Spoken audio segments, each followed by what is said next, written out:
بسم اللہ الرحمن الرحیم۔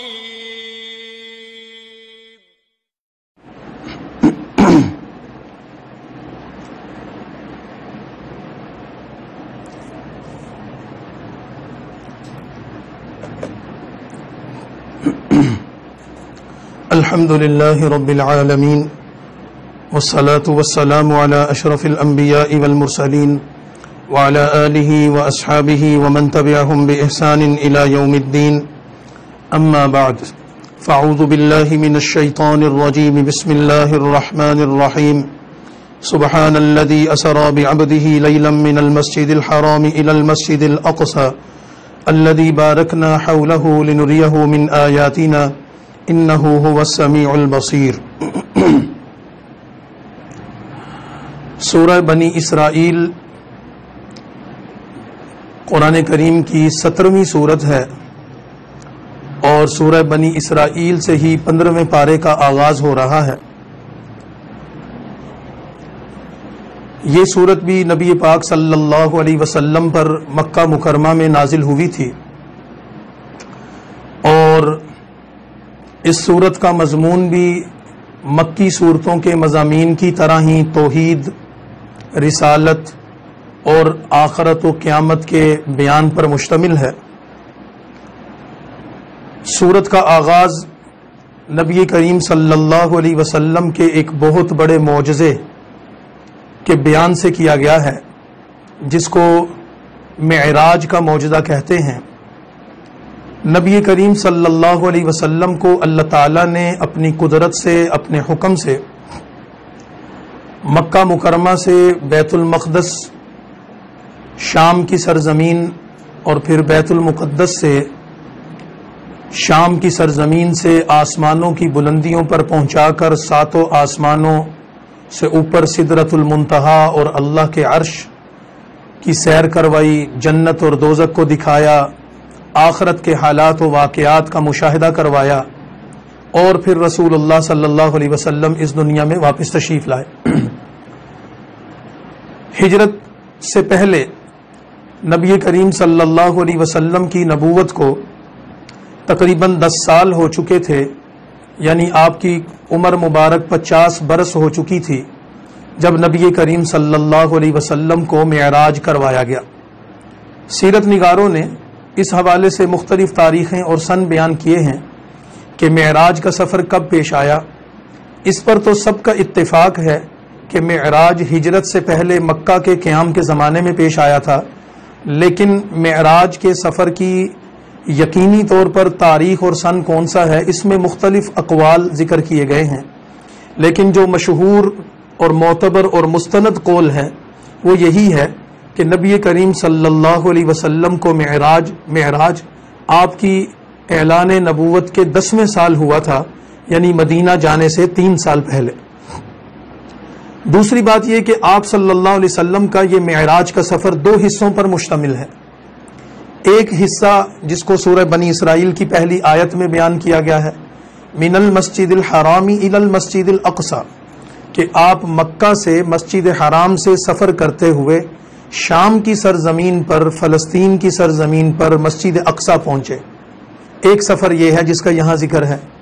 اس سفر کا دوسرا حصہ وہ شام کی سرزمین سے آسمان کی بلندیوں کی طرف جانا ہے، اور پہلے، دوسرے، تیسرے، چوتھے، 5ویں، 6ٹھے، 7ویں، اور پھر آگے آسمانوں سے سدرۃ المنتہا پر، اور پھر وہاں سے اللہ کے عرش پر، اور پھر اس سے آگے جنت اور دوزخ کا مشاہدہ اور یہ سارے حالات و واقعات کو دیکھنا، یہ سفر رسول اللہ صلی اللہ علیہ وسلم کا اس کا دوسرا حصہ ہے، اور اس کا بیان انشاءاللہ العزیز 27ویں پارے کی سورہ نجم میں کیا جائے گا، جہاں پہ اللہ تعالیٰ نے اس کا ذکر کیا ہے کہ فَكَانَ قَابَ قَوْسَيْنِ أَوْ أَدْنَىٰ فَأَوْحَىٰ إِلَىٰ عَبْدِهِ مَا أَوْحَىٰ۔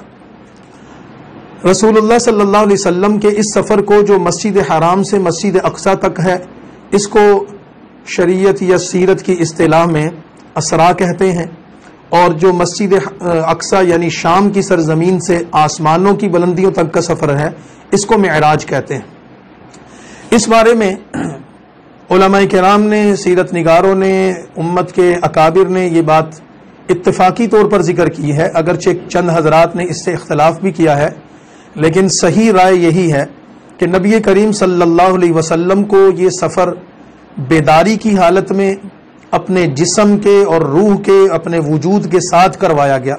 جیسے عام دنیا کی زندگی میں ہم میں سے کوئی شخص جیسے کوئی سفر کرتا ہے تو وہ اپنے ہوش و حواس میں بیداری کی حالت میں اپنے اس پورے وجود اور جسم کے ساتھ، اپنی جسمانی صلاحیتوں کے ساتھ جاتا ہے، اسی طرح نبی کریم صلی اللہ علیہ وسلم مکہ میں سو رہے تھے کہ حضرت جبرائیل تشریف لائے اور جنت کی ایک سواری لائی جس کا نام براق تھا، اور جس کی رفتار اتنی زیادہ تھی کہ جہاں نگاہ پڑتی تھی رسول اللہ کی وہاں وہ قدم رکھتا تھا، اتنا برق رفتار، اسی وجہ سے اس کو براق کہا جاتا ہے کہ وہ بجلی کی سی زیادہ رفتار سے چلنے والا جانور، اس پر آپ کو سوار کروایا گیا اور یہ سفر ہوا۔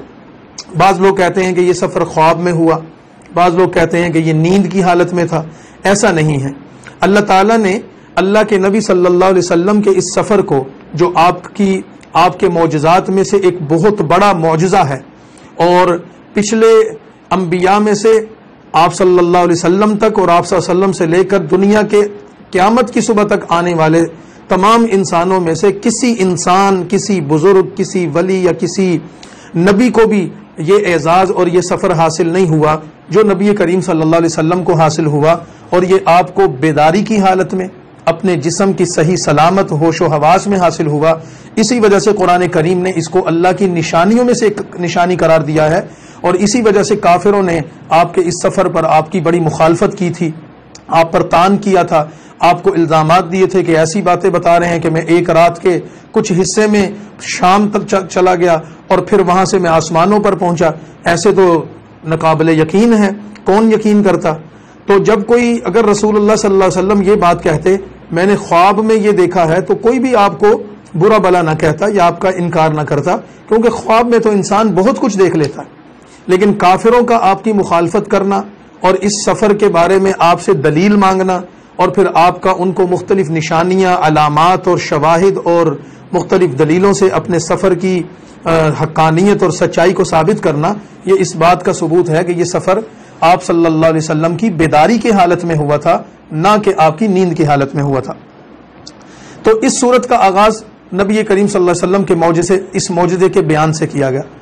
ہم نے سورہ نحل کی آخری آیات کل پڑھی تھیں، جس میں اللہ کے نبی صلی اللہ علیہ وسلم پر آنے والی تکلیفوں، پریشانیوں، مصیبتوں اور غموں کے جو پہاڑ ٹوٹ رہے تھے، ان پر اللہ نے آپ کو فرمایا تھا کہ غمگین مت ہوں، آپ صبر کریں، صبر کا بدلہ بہت اچھا ہے۔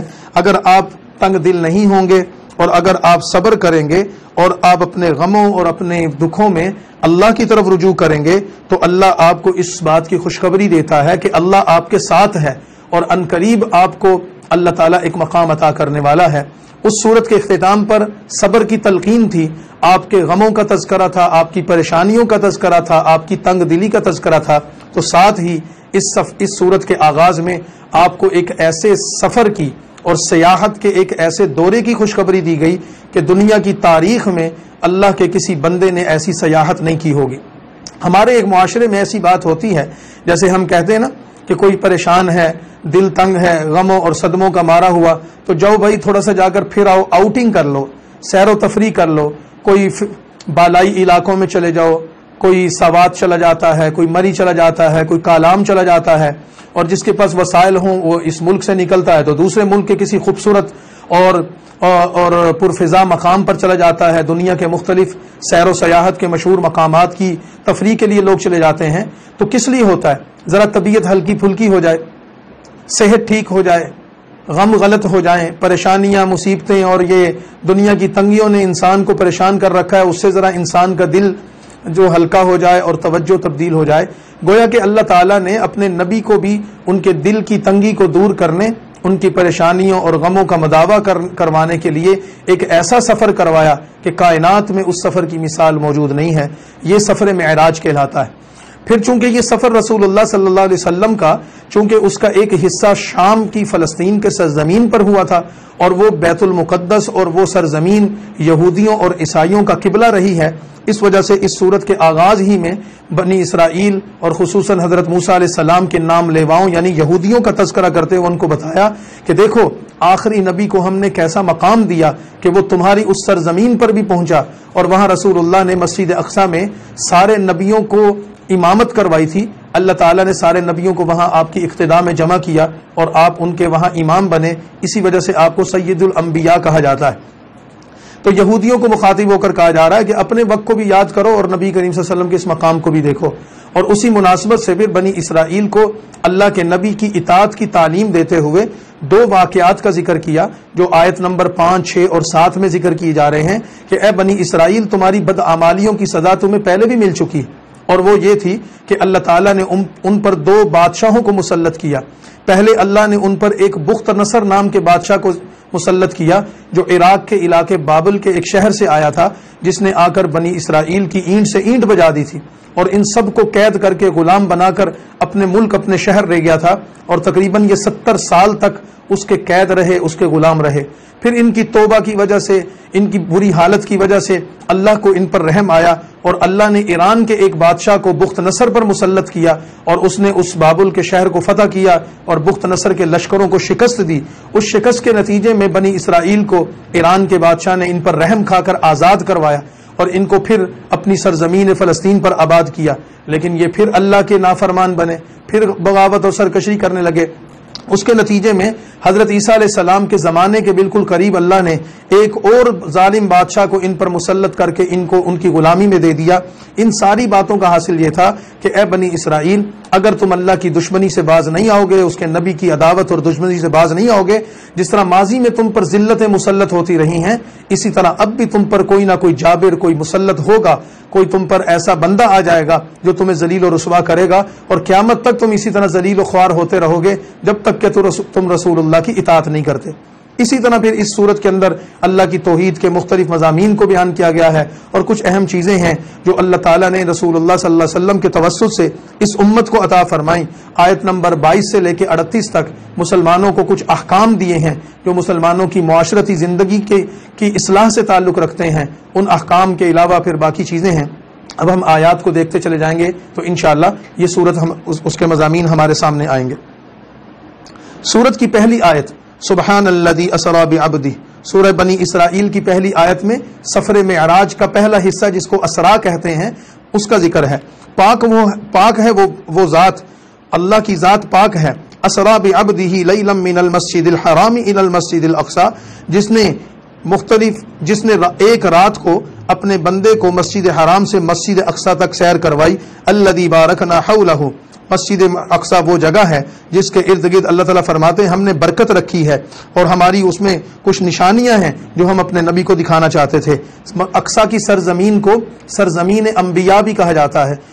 اس سرزمین پر بہت سارے نبی تشریف لائے، انہوں نے دعوت کا کام کیا، ان کی پیدائش وہاں ہوئی، ان کے انتقالات وہاں ہوئے اور پھر ان کی قبریں وہاں بنی۔ اس وجہ سے اللہ کی بڑی برکتیں اور نشانیاں اس سرزمین پر پھیلی ہوئی ہیں۔ بے شک وہ اللہ سننے اور جاننے والا ہے، سننے اور دیکھنے والا ہے۔ وَآتَيْنَا مُوسَى الْكِتَابَ، اور یاد کرو کہ ہم نے موسیٰ علیہ السلام کو بھی ایک کتاب دی اور اسے بنی اسرائیل کے لیے ہدایت بنایا تھا تاکہ میرے سوا کسی کو وہ کارساز نہ بنائے۔ ذُرِّيَّةً مَنْ حَمَلْنَا مَعَ نُوحٍ، اور اے بنی اسرائیل تم وہ ہو کہ تم نوح علیہ السلام کے اولاد جو ان کے ساتھ یا ان کے ساتھی جو ان کے ساتھ کشتی میں سوار تھے ان کی اولاد میں سے ہو۔ یعنی یاد کرو ہم نے نوح کے ساتھیوں کو غرق کر دیا تھا، ان کی پوری امت اور انسانیت کو ہم نے تباہ کر دیا تھا نافرمانی کی وجہ سے۔ تم کہاں سے آئے؟ اللہ تعالیٰ نے نوح علیہ السلام کے ساتھ کشتی پر جن لوگوں کو بچایا تھا، ہم نے سورہ ہود میں تفصیل سے بیان کیا تھا، یہ ساری دنیا کے انسان، یہ ساری دنیا میں جتنے انسان موجود ہیں یہ حضرت نوح علیہ السلام کے ان ساتھیوں کی اولاد ہیں۔ اس وجہ سے حضرت نوح کو آدم ثانی بھی کہا جاتا ہے۔ تو تم اور اے ان لوگوں کی نسل جنہیں ہم نے نوح کے ساتھ رسوا کیا تھا، جنہیں ہم نے نوح علیہ السلام کے ساتھ کشتی پر سوار کیا تھا، بے شک وہ نوح علیہ السلام تو اللہ کے شکر گزار بندے تھے۔ وقدینا الی بنی اسرائیل، اور ہم نے بنی اسرائیل کو کتاب میں یہ بات بتا دی تھی تم ضرور زمین میں 2 مرتبہ خرابی کرو گے اور بڑی سرکشی کرو گے۔ ان 2 واقعات کا ذکر کیا۔ فَإِذَا جَاءَ وَعْدُ أُولَاهُمَا، پھر جب پہلا اللہ کا حکم آیا تو ہم نے تم پر اپنے بندے، سخت لڑائی والے بندے تم پر بھیجے، یعنی وہ بابل کا بادشاہ جو بخت نصر تھا، بڑا جنگجو قسم کا، اور پھر وہ تمہارے گھروں میں گھس گئے، اور اللہ کا وعدہ تو تم پر پورا ہونا ہی تھا کیونکہ تم نافرمان جو تھے۔ ثُمَّ رَدَدْنَا لَكُمُ الْكَرَّةَ عَلَيْهِمْ، پھر ہم نے تمہاری حالت پر رحم کرتے ہوئے تمہیں تمہارے دشمنوں پر غلبہ دیا اور تمہیں مال اور اولاد میں ترقی دی اور تمہیں ایک بڑی جماعت والا بنا دیا، یعنی کہ بخت نصر نے پہلے تمہیں اپنا غلام بنایا، تم ذلت اور غلامی میں گئے، پھر اللہ کو تم پر رحم آیا اور اللہ نے تمہیں آزادی دلوا کر اور ترقی دی اور مال اور اولاد دیا، لیکن تم پھر بھلائی کی بجائے نیکی کی بجائے برائی کرنے لگے۔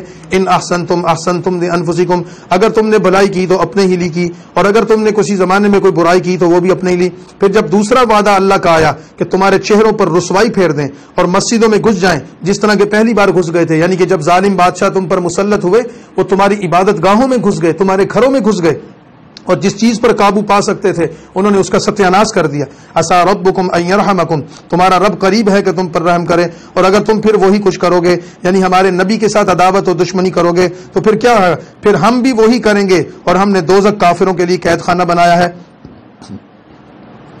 ان ھذا القرآن یہدی للتی ہی اقوم، بے شک یہ قرآن وہ راستہ دکھاتا ہے جو سب سے سیدھا راستہ ہے، اور ایمان والوں کو جو نیک کام کرتے ہیں یہ قرآن خوشخبری دیتا ہے کہ ایمان والوں کے لیے بہت بڑا اجر ہے۔ وَأَنَّ الَّذِينَ لَا يُؤْمِنُونَ، اور یہ بھی قرآن بتاتا ہے کہ جو لوگ آخرت پر ایمان نہیں لاتے ہم نے ان کے لیے دردناک عذاب تیار کیا ہے۔ وَيَدْعُ الْإِنسَانُ بِالشَّرِّ دُعَاءً، اور انسان برائی مانگتا ہے جس طرح وہ بھلائی مانگتا ہے۔ مکہ کے کافر کہتے تھے جو عذاب کی وعید سنا رہے وہ عذاب دے دو تاکہ ہمارا انجام ہو جائے۔ فرمایا کہ جس طرح لوگوں کو بھلائی طلب کرنی چاہیے یہ عذاب طلب کر رہے ہیں، اور انسان تو بڑا جلد باز ہے، عذاب کا وقت مقرر ہے، تمہارا شوق پورا ہو جائے گا۔ وَجَعَلْنَا اللَّيْلَ وَالنَّهَارَ، ہم نے رات اور دن کے 2 نمونے تمہارے لیے بنائے، پھر رات کے نمونے کو دھندلا کر دیا اور دن کا نمونہ نظر آنے کے لیے روشن کر دیا، تاکہ تم ان رات اور دن کے نظام کو دیکھ کر اپنے رب کا فضل تلاش کرو، اور تاکہ تم برسوں کی گنتی، تم سالوں کی گنتی اور حساب معلوم کرو۔ ان راتوں اور دن کے نظام میں ہم مہینے، ہفتے، دن اور سال شمار کرتے ہیں، اور ہم نے ہر چیز کی تفصیل کر دی ہے۔ وَكُلَّ إِنسَانٍ أَلْزَمْنَاهُ، اور ہم نے ہر آدمی کا نامہ اعمال اس کی گردن کے ساتھ لگا دیا ہے، قیامت کے دن ہم اس کا نامہ اعمال نکال کر سامنے کر دیں گے، یعنی کہ یہ جو اللہ نے فرشتے مقرر کیے ہیں وہ ہر وقت اس کے اعمال کو نوٹ کر رہے ہیں۔ اور اقرأ کتابک، قیامت کے دن اس کا نامہ اعمال، اس کی زندگی کا سارا ڈیٹا نکال کر اس کے سامنے رکھیں گے، اور وہ کتاب اس کے سامنے پڑی ہوگی۔ اقرأ کتابک، اپنی کتاب، اپنا نامہ اعمال پڑھ لے جو تو کچھ کرتا رہا، آج اپنا حساب لینے کے لیے تو خود ہی کافی ہے، کوئی شخص اپنے اعمال نامے کا انکار نہیں کر سکے گا۔ من اہتدی فانما یہتدی لنفسہ، جو سیدھے راستے پر چلتا ہے تو اپنے لیے ہی چلتا ہے، اور جو راستے سے بھٹک گیا اس کا نقصان بھی وہی اٹھائے گا، اور کوئی بوجھ اٹھانے والا دوسرے کا بوجھ نہیں اٹھائے گا۔ ہم کسی امت کو اس وقت تک سزا نہیں دیتے جب تک کہ ان کی طرف کوئی رسول رہنمائی کے لیے نہیں بھیج دیتے۔ وَإِذَا أَرَدْنَا أَن نُهْلِكَ قَرْيَةً، اور جب ہم کسی بستی کو ہلاک کرنے کا ارادہ کرتے ہیں تو وہاں کے دولت مندوں کو کوئی حکم دیتے ہیں، پھر وہ وہاں نافرمانی کرتے ہیں، یعنی کہ اللہ تعالیٰ کا عذاب آنے کے آثار کیا ہوتے ہیں کہ کسی بھی بستی، کسی بھی ملک یا کسی بھی علاقے کے لوگ جو خصوصاً دولت مند لوگ ہوتے ہیں، امیر ہوتے ہیں، وہ اپنے مالوں کے نشے میں، اپنی دولت کے نشے میں اندھا دھند اللہ کی نافرمانی کرنے لگ جاتے ہیں، اور جب وہ اپنی اندھا دھند اللہ کی نافرمانی میں حد سے بڑھ جاتے ہیں ان پر حجت تمام ہو جاتی ہے اور اسے برباد کر دیتے ہیں۔ یہ بات حقیقت ہے کہ جتنا نافرمانی کرنے والے روئے زمین پر امیر لوگ ہیں اتنے غریب لوگ نہیں ہیں۔ غریب بھی گناہ کرتا ہے، نافرمانی کرتا ہے، لیکن جتنی نافرمانی اور جتنے گناہ اور سرکشی اور بغاوت امیر لوگ کرتے ہیں اپنی دولت کی حرص میں، اپنی دولت کے نشے میں، اپنے دولت کے سے ناجائز فائدہ اٹھاتے ہوئے، اتنا غریب آدمی فساد نہیں مچاتا۔ اس وجہ سے امراء کے لیے جن کو اللہ نے مال و دولت کی نعمتوں سے نوازا ہے، فراوانیوں سے نوازا ہے، ان کے لیے یہ آیت نمبر 16 عبرت ہے۔ وَكَمْ أَهْلَكْنَا مِنَ الْقُرُونِ مِنْ بَعْدِ نوح، اور ہم نے نوح علیہ السلام کے بعد کئی اور قوموں کو بھی ہلاک کیا، اور تمہارا رب اپنے بندوں کے گناہوں کو جاننے والا اور دیکھنے والا ہے۔ من کان یرید العاجلہ، جو کوئی دنیا چاہتا ہے ہم اسے دنیا کا جس قدر فائدہ دے سکتے دے دیتے ہیں، پھر ہم نے اس دنیا میں مست رہنے والوں کے لیے جہنم کا عذاب تیار کر رکھا ہے جس میں یہ دنیا میں مستی کرنے والے ذلیل ہو کر رہیں گے. ومن اراد الآخرہ، اور جو آخرت چاہتا ہے اس کے لیے مناسب کوشش بھی کرتا ہے اور وہ مومن بھی ہے، فاولئک کان سعیہم مشکورا، ایسے لوگوں کی دنیا کی محنتیں یعنی ان کے نیکی کے وہ اعمال اللہ کے ہاں قبول ہوں گے. کلن نمد، ہم ہر فریق کو اپنی پروردگاری بخششوں سے مدد دیتے ہیں، ان کو بھی اور ان کو بھی، اور تیرے رب کی بخشش کسی پر بند نہیں، یعنی کہ اللہ ہر بندے کو، امیر ہے، غریب ہے، کالا ہے، گورا ہے، جب کوئی نیکی کا راستہ اختیار کرتا ہے اس کے لیے بخشش کا فیصلہ کر دیتا ہے. انظر کیف فضلنا، دیکھو تو صحیح ہم نے ایک شخص کو دوسرے پر کیسی فضیلت دی ہے.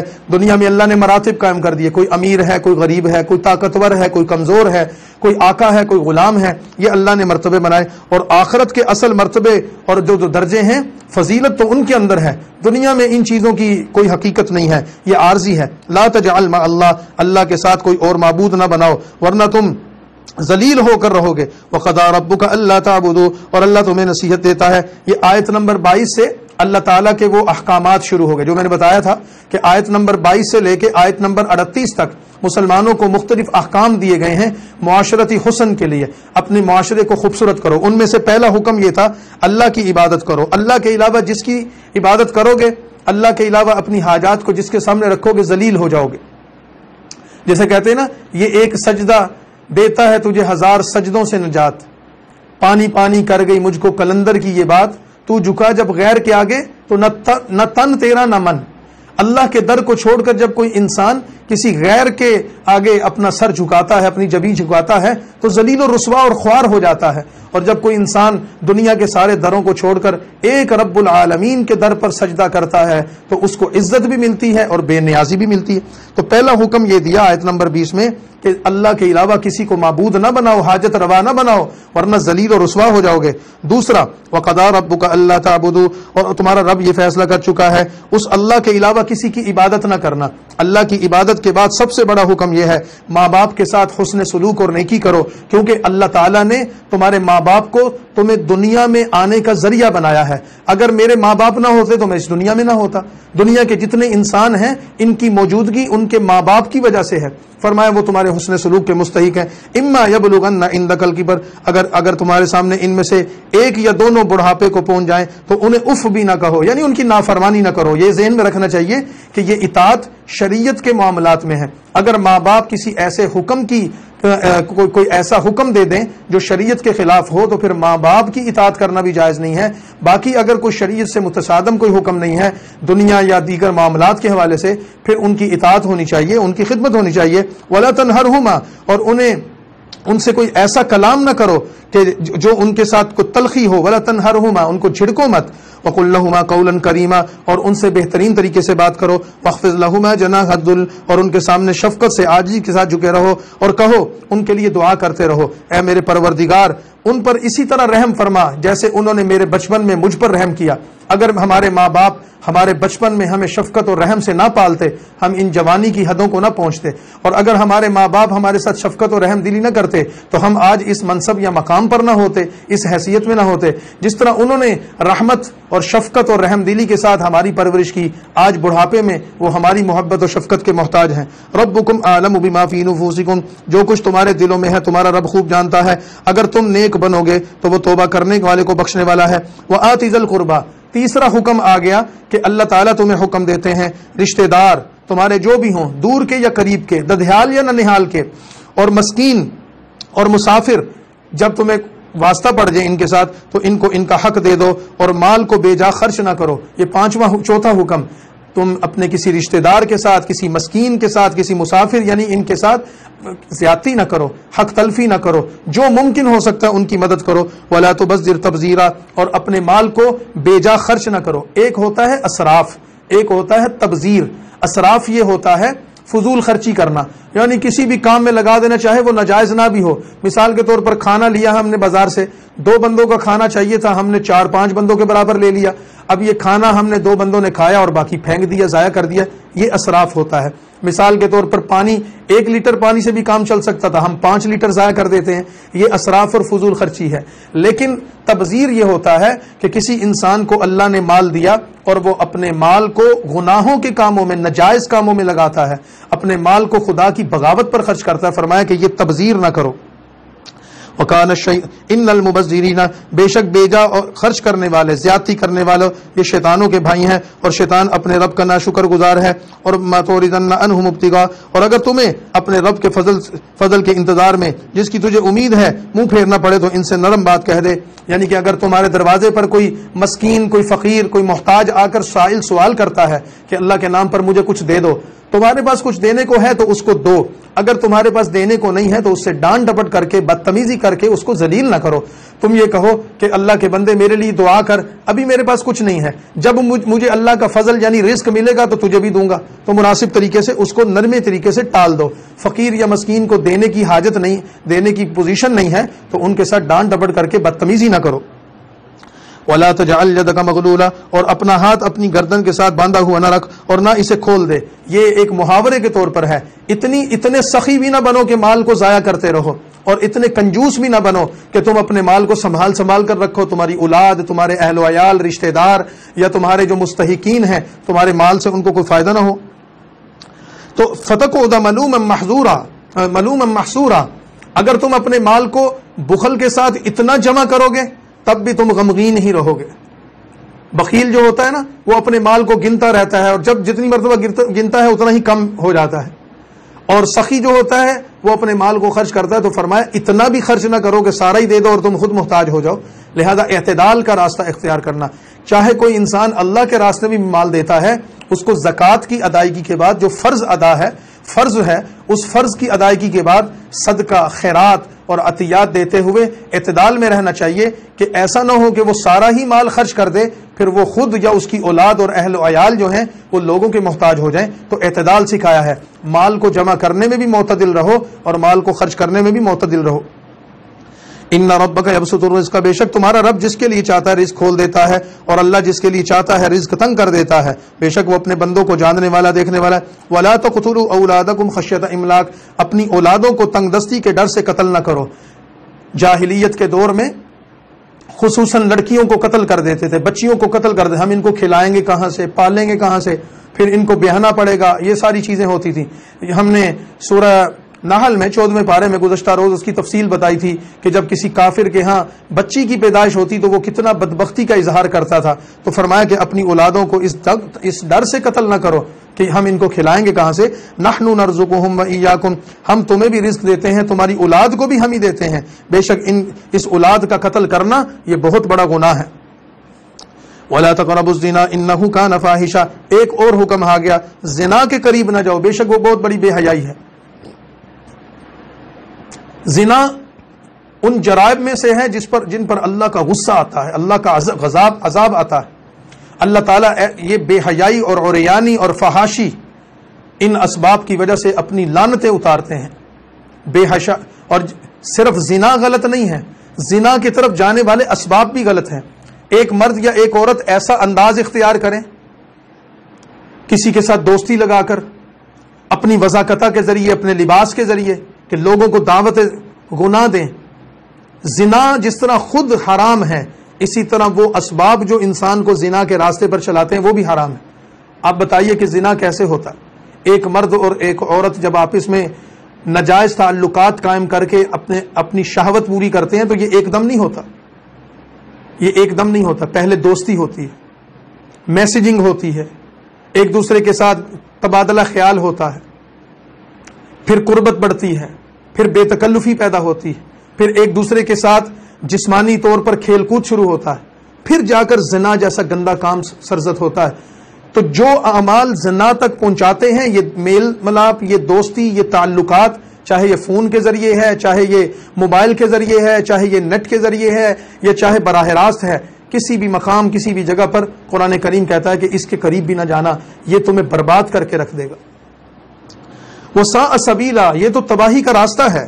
وَلَا تَقْتُلُوا النَّفْسَ الَّتِي حَرَّمَ اللَّهُ، اور جس جان کو قتل کرنا اللہ نے حرام کر دیا ہے اسے ناحق قتل نہ کرنا. اور جو کوئی ظلم سے مارا جائے تو ہم نے اس کے ولی کے لیے یہ اختیار مقرر کر دیا ہے، لہذا قصاص میں زیادتی نہ کرے، بے شک اس کی مدد کی گئی ہے. ایک اور حکم، کسی بھی انسان کو ناجائز قتل کرنا یہ حرام ہے. ہاں اگر کوئی قاتل ہے تو قاتل کے لیے قصاص کا قانون اللہ نے بنا دیا کہ وارث اگر اس کو بدلے میں قتل کرنا چاہیں تو حکومت سے رجوع کریں، عدالت سے رجوع کریں، اور عدالت کے ذریعے اس کو قصاصاً قتل کیا جائے گا، از خود بدلہ نہیں لیا جائے گا، اور قصاص میں قتل کرتے ہوئے یہ احتیاط رہے ظلم نہ کیا جائے۔ اگر کسی شخص نے کسی کو قتل کر دیا تو بدلے میں اس کو اسی طریقے پر قتل کیا جائے گا، یہ نہیں کہ قتل کرنے سے پہلے اس کی ٹانگیں بازو توڑ دی جائیں گی یا ہاتھ پاؤں کاٹ دیے جائیں گے، یہ زیادتی نہ ہو۔ یہ قصاص کے ساری تفصیلات ہم سورہ بقرہ میں بیان کر چکے ہیں۔ وَلَا تَقْرَبُوا مَالَ الْيَتِيمِ، اور یتیم کے مال کے پاس نہ جاؤ، ہاں اس طریقے سے کہ بہتر ہو جب تک کہ وہ اپنی جوانی کو پہنچے۔ تو یتیموں کے مال کی نگرانی کرنا، ان کے مالوں کو صحیح طریقے سے خرچ کروانا اور خود اس میں زیادتی نہ کرنا، خیانت یا بددیانتی نہ کرنا، اس کی تفصیلات ہم نے سورہ نساء میں بیان کی تھی۔ وَأَوْفُوا بِالْعَهْدِ، اور اپنے وعدوں کو پورا کرو، جب کسی سے کوئی وعدہ پورا کر لیتے ہو، جب کسی سے کوئی وعدہ کر لیتے ہو، زبان کر دیتے ہو، اس کو پورا کرو، یہ اللہ کا حکم ہے۔ إِنَّ الْعَهْدَ كَانَ مَسْئُولًا، بے شک جو تم وعدہ کرتے ہو ان وعدوں کی اللہ کے ہاں پوچھ گچھ ہوگی کہ تم نے اپنے وعدے پورے کیوں نہیں کیے۔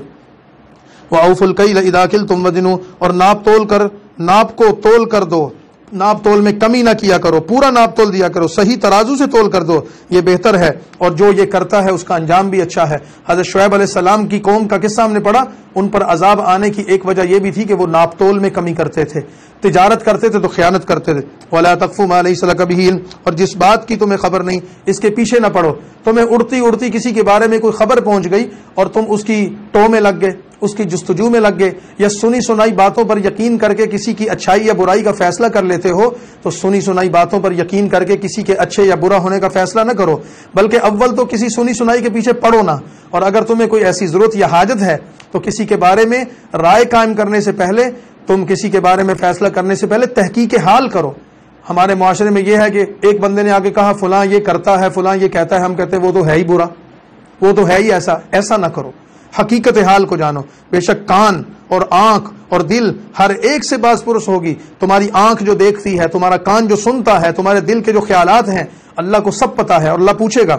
وَلَا تَمْشِ فِي الْأَرْضِ مَرَحًا، اور زمین پر اتراتے ہوئے نہ اکڑ اکڑ کر نہ چلو، کیونکہ یہ تکبر کی علامت ہے، اور تمہارے اکڑ کر چلنے سے اور زمین پر زور زور سے قدم مارنے سے بے شک نہ تو زمین کو تم پھاڑ سکتے ہو اور نہ تم پہاڑوں تک اونچائی میں پہنچ سکتے ہو۔ تمہارا یہ تکبر، تمہارا یہ اکڑنا، تمہارا یہ تماشبینی کرنا، یہ اللہ کو پسند نہیں ہے۔ کل ذالک کان سیئ عند ربک مکروہا، ان میں سے ہر ایک بات تمہارے رب کے ہاں ناپسند ہے۔ یہ جتنے بھی احکام ذکر کیے، 38 آیت آ گئی، اللہ فرماتے ہیں ان تمام احکامات کو قائم کرو، ان پر عمل کرو، اس سے معاشرے میں حسن اخلاق پیدا ہوگا۔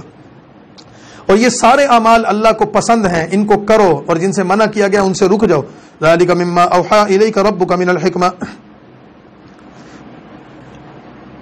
یہ اس حکمت میں سے ہے، یہ سارے احکامات جو کرنے کا کہا گیا یا جو نہ کرنے کا کہا گیا، جو اللہ کو پسند یا ناپسند ہیں، جو چیزیں ذکر کی گئیں، یہ اس حکمت میں سے ہے کہ جسے تمہارے رب نے اے نبی تمہارے وحی کے ذریعے نازل کیا ہے، اور اللہ کے ساتھ اور کسی کو معبود نہ بناؤ، اس بات کو دوبارہ دہرا دیا، ورنہ تم مردود بنا کر جہنم میں ڈال دیے جاؤ گے۔ کیا تمہارے رب نے تمہیں چن کر بیٹے دے دیے اور اپنے لیے فرشتوں کو بیٹیاں بنا لیا؟ کافر کہتے تھے کہ نعوذ باللہ فرشتے خدا کی بیٹیاں ہیں۔ اللہ فرماتے ہیں اول تو اللہ کی اولاد ہی نہیں ہے، اور اگر تم نے یہ کوئی عقیدہ بنایا ہی ہے تو تم کتنی دو نمبری کرتے ہو، اپنے لیے بیٹوں کو پسند کرتے ہو اور خدا کو ساری بیٹیاں دے رکھی ہیں۔ یہ کیسی تمہاری بے وقوفانہ باتیں ہیں، تم بڑی بات کہتے ہو۔ وَلَقَدْ صَرَّفْنَا فِي هَذَا الْقُرْآنِ لِيَذَّكَّرُوا، اور ہم نے اس قرآن میں کئی طرح سے مختلف چیزیں بیان کی تاکہ وہ لوگ سمجھ جائیں، حالانکہ اس سے انہیں اس قرآن سے نفرت ہی بڑھتی جا رہی ہے۔ قُلْ لَوْ كَانَ مَعَهُ آلِهَةٌ، ان کو کہہ دو اگر اس کے ساتھ اور بھی کوئی کائنات میں معبود ہوتا، جیسے کہ یہ کافر کہتے ہیں کہ اللہ کے علاوہ اور بھی معبود ہیں، تو پھر تو ان معبودوں نے عرش والے پر کوئی چڑھائی کر دینی تھی۔ یہ کہتے تھے یہ سارے بت جو ہیں یہ بھی خدا ہیں۔ اللہ فرماتے ہیں کہ اگر کائنات میں میرے علاوہ کوئی معبود ہوتا تو پھر ان معبودان دنیا اور معبود عرش، یعنی کہ اس دنیا کے خداؤں اور عرش کے خدا کے درمیان کوئی لڑائی ہو جاتی، اور دنیا کے خدا عرش والے پر چڑھائی کرتے، اپنا لشکر لے کر اس کی طرف چلے جاتے۔ کوئی عقل سے کام لو، ایسا ممکن ہے؟ سبحانہ و تعالی، اللہ تو پاک ہے، اور جو کچھ وہ کہتے ہیں اللہ اس سے بہت بلند ہے۔ تو سبح لہ، ساتوں آسمان اور زمین اور جو کوئی اس کے اندر ہے، اس اللہ کی ہر چیز پاکی بیان کر رہی ہے، اور ایسی کوئی چیز نہیں جو اس کی حمد و ثنا نہ کرتی ہو، لیکن تم ان کی تسبیح کو نہیں سمجھتے۔ کائنات میں پیدا کی ہوئی ہر چیز، انسان ہوں، مخلوقات ہوں، جاندار ہوں، بے جان ہوں، پتھر ہوں، پہاڑ ہوں، پتے ہوں، ہر چیز اللہ کی تسبیح بیان کرتی ہے۔ انہ کان حلیما غفورا، بے شک وہ بردبار اور بخشنے والا ہے۔ اور اے نبی صلی اللہ علیہ وسلم وَإِذَا قَرَأْتَ الْقُرْآنَ، جب آپ قرآن پڑھتے ہیں تو ہم آپ کے لیے ان لوگوں کے درمیان جو آخرت کو نہیں مانتے ایک چھپا ہوا پردہ کر دیتے ہیں۔ پردے کا مطلب یہ ہے کہ یہ قرآن آپ پر تو اثر کر رہا ہے، ان پر اثر نہیں کر رہا، یہ اللہ کی طرف سے ان کے دلوں پر مہر ہے۔ وَجَعَلْنَا عَلَىٰ قُلُوبِهِمْ أَكِنَّةً، اور ہم نے ان کے دلوں پر پردے ڈال دیے تاکہ وہ اس قرآن کو نہ سمجھ سکیں، اور ان کے کانوں میں گرانی ڈال دی ہے، اور اسی لیے تو یہ قرآن صرف اپنے رب ہی کا ذکر کرتا ہے، اور یہ لوگ نفرت سے بھاگ جاتے ہیں۔ نحن اعلم بما یستمعون، ہم اچھی طرح جانتے ہیں جس غرض سے یہ سنتے ہیں۔ جب یہ لوگ تمہاری طرف کان لگاتے ہیں اور جس وقت آپس میں سرگوشیاں کرتے ہیں، یہ جب ظالم کہتے ہیں تم محض ایسے شخص کا ساتھ دیتے ہو جس پر جادو کیا گیا۔ رسول اللہ کو کہتے تھے نعوذ باللہ ان پر کسی نے جادو کر دیا، اس وجہ سے طرح طرح کی باتیں کر رہے ہیں۔ انظر کیف ضربوا، دیکھو تو صحیح تمہارے لیے کیسی اللہ نے مثالیں بیان کی ہیں، اور گمراہ وہ لوگ ہیں ان مثالوں کے باوجود ان کو راستہ نہیں مل رہا۔ وقالوا اذا كنا عظاما ورفاتا، اور جب ان کو یہ کہا جاتا ہے اللہ تمہیں مرنے کے بعد دوبارہ زندہ کرے گا تو کہتے ہیں جب ہم ہڈیاں ہو جائیں گے اور ہماری ہڈیاں چورا چورا ہو جائیں گی، یعنی مٹی میں مل جائیں گی، پھر ہم دوبارہ کیسے بنیں گے؟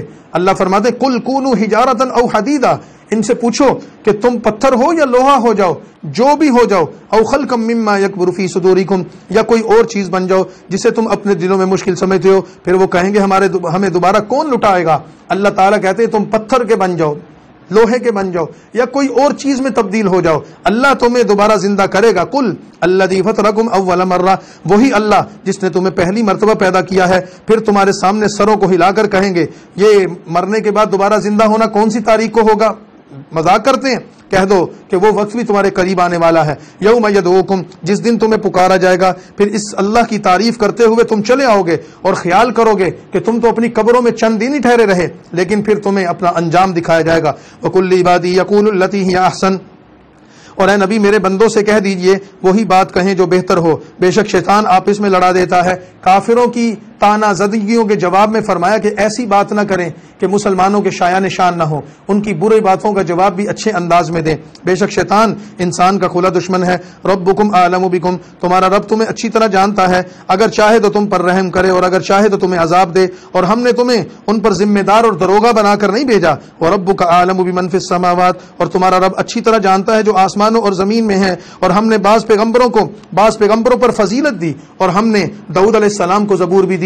مختلف پیغمبر دنیا میں آئے، کسی کا مرتبہ بڑا تھا، کسی کا چھوٹا تھا، کوئی تھوڑے وقت کے لیے آیا، کوئی زیادہ وقت کے لیے آیا، جس طرح کہ حضرت داؤد علیہ السلام کو اللہ نے معجزات بھی دیے، کتاب بھی دی۔ قل ادعوا الذین زعمتم من دونی، اور اے نبی ان کو کہہ دیجئے انہیں پکارو جنہیں تم اس کے سوا سمجھتے ہو، وہ تمہارے بت اور وہ معبود نہ تمہاری تکلیف دور کر سکیں گے اور نہ اسے بدلیں گے۔ اگر تم کسی تکلیف میں آتے ہو تو پھر اللہ کو کیوں پکارتے ہو؟ اپنے معبودوں کو بلاؤ، وہ تمہارا مرض دور کریں، تمہاری پریشانیاں دور کریں۔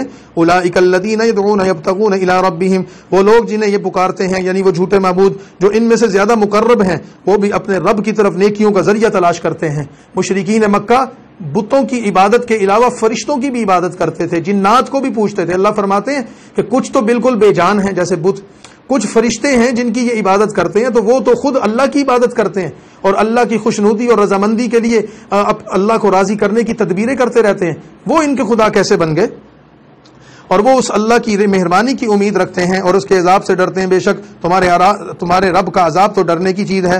وَإِن مِّن قَرْيَةٍ إِلَّا نَحْنُ مُهْلِكُوهَا، اور ایسی کوئی بستی دنیا میں آئی نہیں جسے ہم قیامت سے پہلے ہلاک نہ کریں، یعنی کہ کہیں نہ کوئی بدبخت ایسے موجود تھے جن پر اللہ کا عذاب آیا یا اسے سخت عذاب دیں۔ یہ بات کتاب میں یعنی اللہ کی کتاب لوح محفوظ میں لکھی ہوئی ہے۔ وَمَا مَنَعَنَا أَن نُرْسِلَ بِالْآيَاتِ، اور ہم نے اس لیے معجزات بھیجنے موقوف کر دیے کہ پہلوں نے انہیں جھٹلایا تھا۔ بار بار کافر کہتے ہیں معجزہ لاؤ، معجزہ لاؤ، معجزات کیوں نہیں لائے گئے؟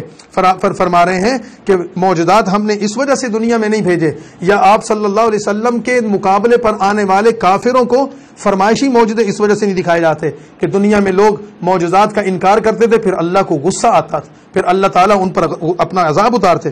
وَآتَيْنَا ثَمُودَ النَّاقَةَ، مثال کے طور پر ہم نے سمود کو، حضرت قوم سمود کو اونٹنی کا کھلا ہوا معجزہ دیا تھا، پھر بھی انہوں نے اس پر ظلم کیا۔ اور یہ معجزات تو ہم صرف لوگوں کو ڈرانے کے لیے اور منوانے کے لیے بھیجتے تھے کہ حضرت صالح علیہ السلام کی قوم سمود نے جو اونٹنی کے ساتھ کیا تھا وہ ہم پڑھ چکے ہیں۔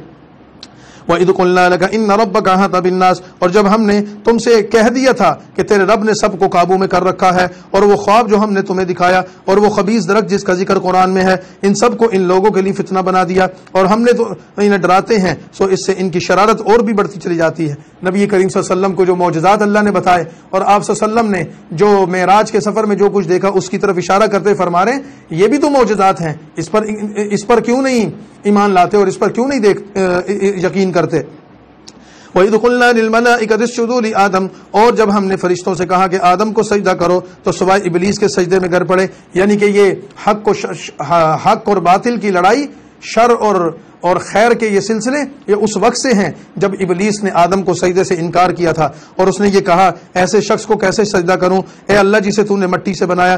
اللہ تعالیٰ نے فرمایا دیکھ تو صحیح یہ شخص جسے تو نے مجھ سے بڑھایا، اگر تو مجھے قیامت کے دن تک مہلت دے تو میں بھی سوائے چند لوگوں کی اس کی نسل کو قابو کر کے رہوں گا۔ قال اذهب فمن تبعك، اللہ نے شیطان کے جواب میں فرمایا جا پھر ان میں سے جو کوئی تیرے ساتھ ہوگا میں تو اسے جہنم کی پوری سزا دوں گا۔ واستفزز من استطعت، ان میں سے جسے تو اپنی آواز سنا کر بہکا سکتا ہے بہکا لے۔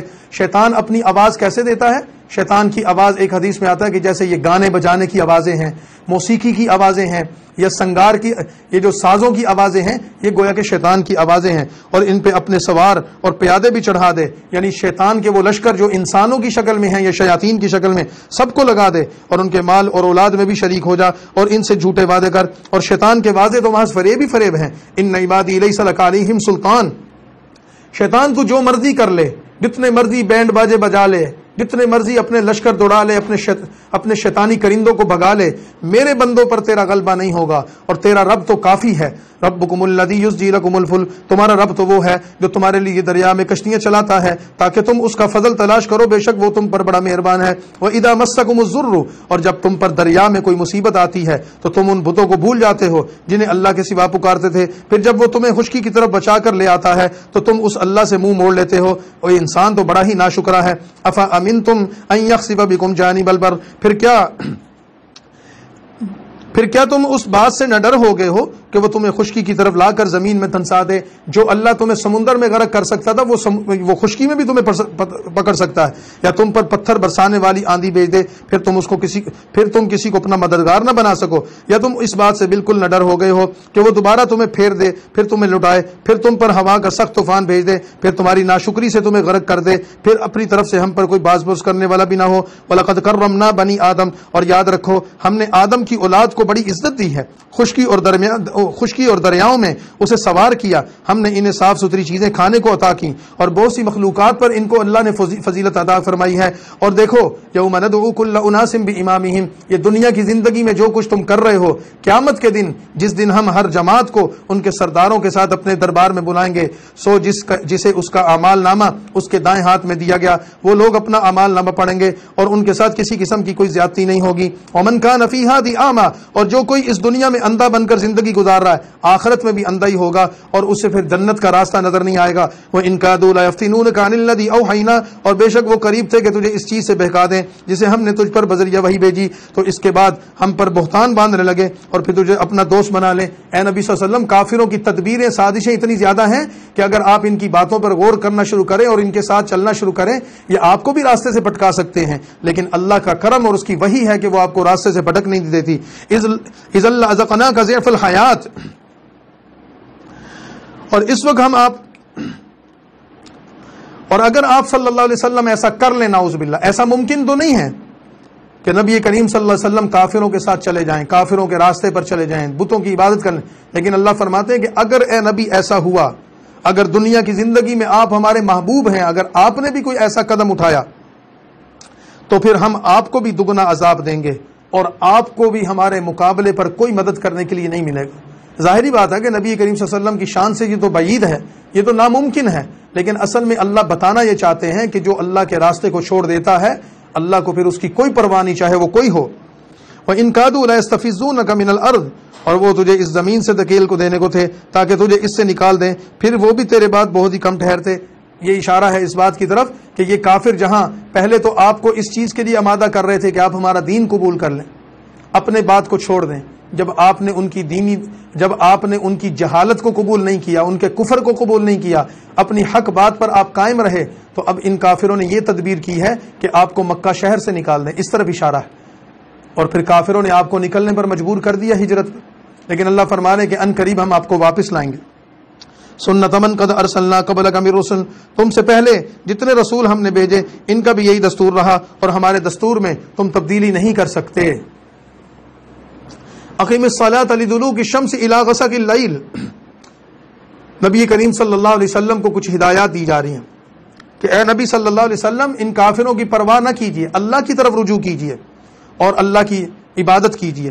سورج کے آفتاب کے ڈھلنے سے رات کے اندھیرے تک جب اللہ تعالیٰ نے مختلف نمازیں رسول اللہ صلی اللہ علیہ وسلم پر فرض کی تو ان کی طرف اشارہ ہے، جیسے فجر ہے، ظہر، عصر، مغرب، عشاء اور تہجد کی نماز، تو مختلف اوقات میں نمازیں پڑھا کرو۔ وقرآن الفجر، اور خصوصاً صبح کی نماز، کہ بے شک صبح کی نماز میں مجمع ہوتا ہے۔ صبح کی نماز کا خصوصیت سے ذکر اس وجہ سے کیا، ایک تو یہ کہ اس میں مجمع ہوتا ہے، مجمع ہونے کا مطلب یہ اسلامی معاشرہ ہو، لوگ دین کی طرف متوجہ ہوں، تو ہر شخص دن میں کسی بھی کام کی غرض سے کسی سفر پر ہو، شہر سے باہر ہو، بازار میں ہو، تو وہ واپس آ جاتا ہے اور واپس آ کر وہ رات اپنے گھر قیام کرتا ہے اور صبح نماز میں حاضر ہوتا ہے۔ ایک مطلب تو یہ لوگ زیادہ ہوتے ہیں۔ دوسرا مطلب یہ کہ یہ ایک ایسا وقت ہے کہ جب فرشتوں کا مجمع ہوتا ہے، جب دن کا آغاز ہوتا ہے تو فرشتوں کی ڈیوٹیاں تبدیل ہوتی ہیں، رات کو نگرانی کرنے والے فرشتے واپس جاتے ہیں اور دن کو کرنے والے آتے ہیں، تو ان کی حاضری کا وقت ہوتا ہے، اس وجہ سے اس کو کہا کہ یہ مجمع کا وقت ہے۔ وَمِنَ اللَّيْلِ فَتَهَجَّدْ بِهِ نَافِلَةً لَكَ، اور کسی وقت رات میں اے نبی تہجد بھی پڑھا کرو، جو آپ کے لیے اللہ نے عام نمازوں سے زائد چیز رکھی۔ تہجد کی نماز رسول اللہ صلی اللہ علیہ وسلم پر فرض تھی یا نہیں، اس بارے میں علماء کی دو رائے ہیں۔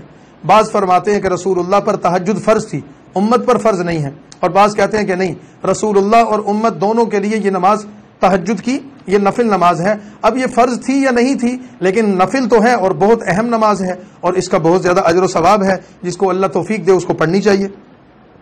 اور ان قریب تمہارا رب تمہیں مقام محمود پر پہنچا دے گا۔ مقام محمود رسول اللہ صلی اللہ علیہ وسلم کا ایک منصب ہے۔ مقام محمود کا مطلب یہ ہے ایسا مقام جس پر آپ کھڑے ہو کر اللہ تعالیٰ کی تعریف کریں گے، اور یہ قیامت کے دن آپ کو مقام ملنے والا ہے۔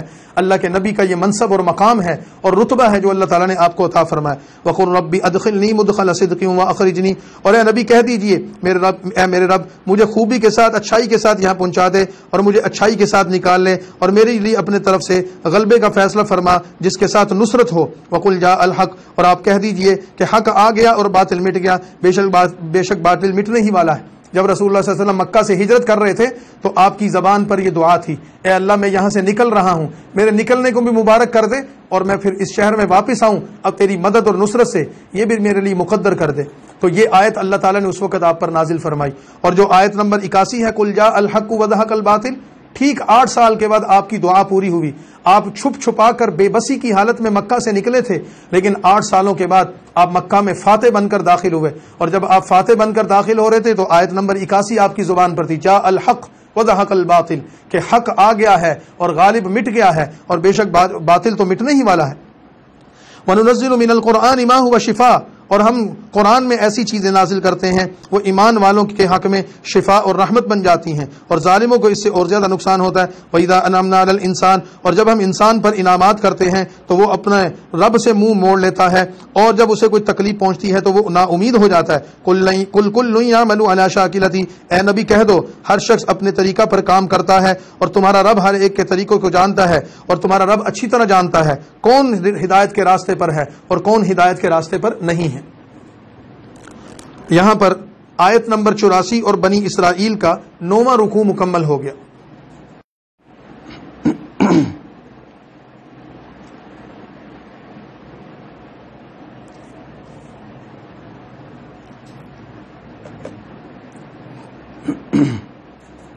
الحمد للہ رب العالمین والصلاة والسلام على اشرف الانبیاء والمرسلین وعلى آلہ واصحابہ ومن تبعهم بإحسان الى یوم الدین، اما بعد فاعوذ باللہ من الشیطان الرجیم، بسم اللہ الرحمن الرحیم، سبحان الذي اسرى بعبده ليلا من المسجد الحرام الى المسجد الاقصى الذي باركنا حوله لنريه من آياتنا إنه هو السميع البصير۔ سورہ بنی اسرائیل قرآن کریم کی 17ویں سورت ہے، اور سورہ بنی اسرائیل سے ہی 15ویں پارے کا آغاز ہو رہا ہے۔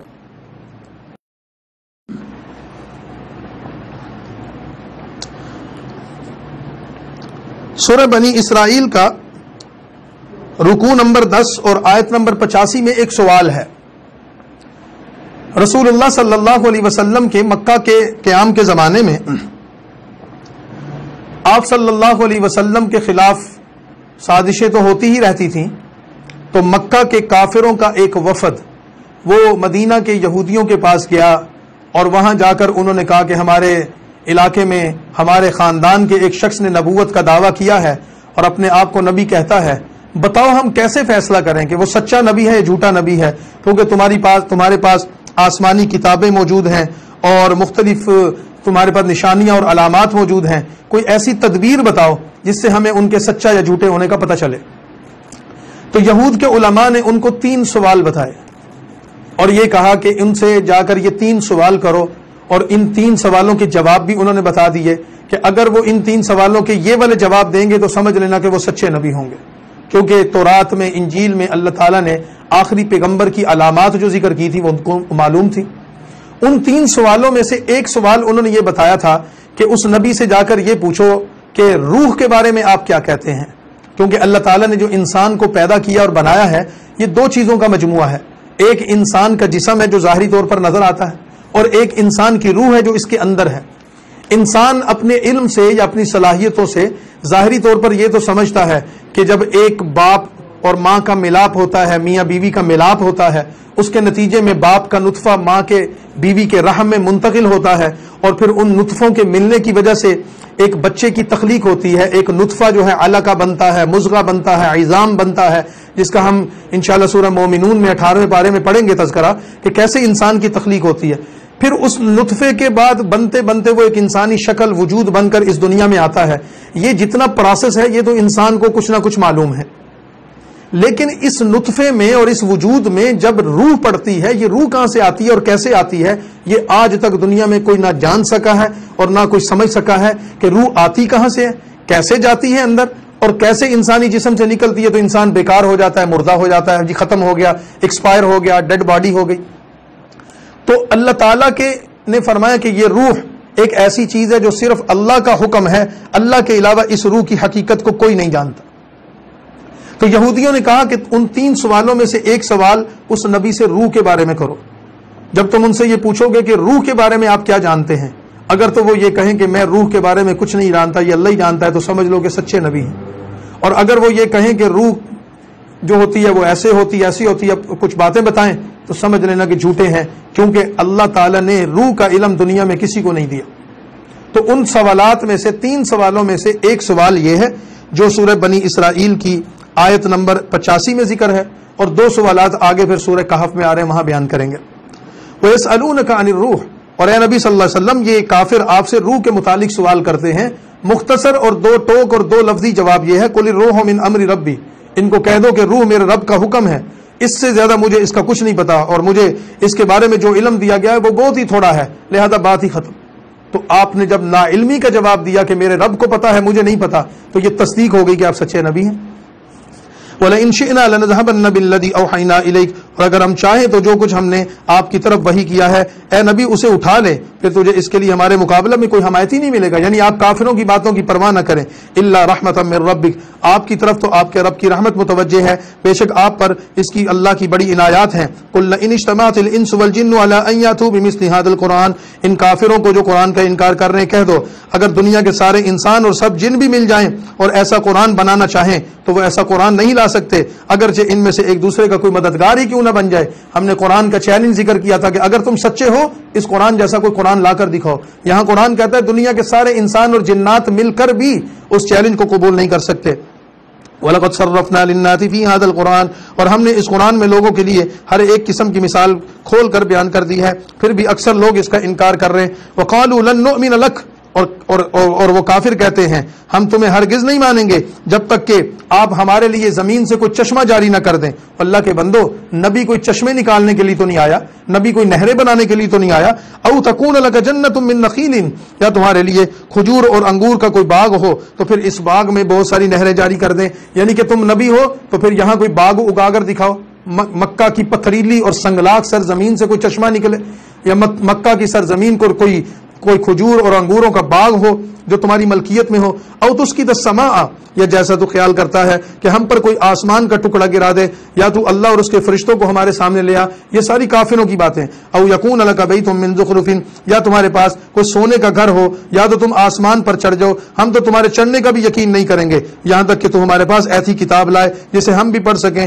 قل سبحان ربی، ان سب کو کہہ دو، یہ فضول باتیں کرنے والوں کو کہہ دو میرا رب پاک ہے، میں تو فقط ایک عام انسان ہوں، یعنی کہ میں تمہاری طرح انسان ہوں. یہ ساری چیزیں نہ میں کرتا ہوں نہ کرنا چاہتا ہوں، نہ میرے بس میں ہیں، میرے اللہ نے مجھے وحی دی ہے. وما منع الناس ان يؤمنوا اذ جاءهم الهدى، اور لوگوں کو ایمان لانے سے جبکہ ان کے پاس ہدایت آ گئی ہے صرف اسی چیز نے روکا ہے. یہ کہتے ہیں اللہ نے ایک انسان کو رسول کیوں بنا کر بھیجا. قل لو كان في الارض، ان کو کہہ دو اگر زمین میں فرشتے اطمینان سے چلنے پھرنے لگ جاتے اور تو ہم آسمان سے ان پر فرشتے ہی رسول بنا کر بھیجتے.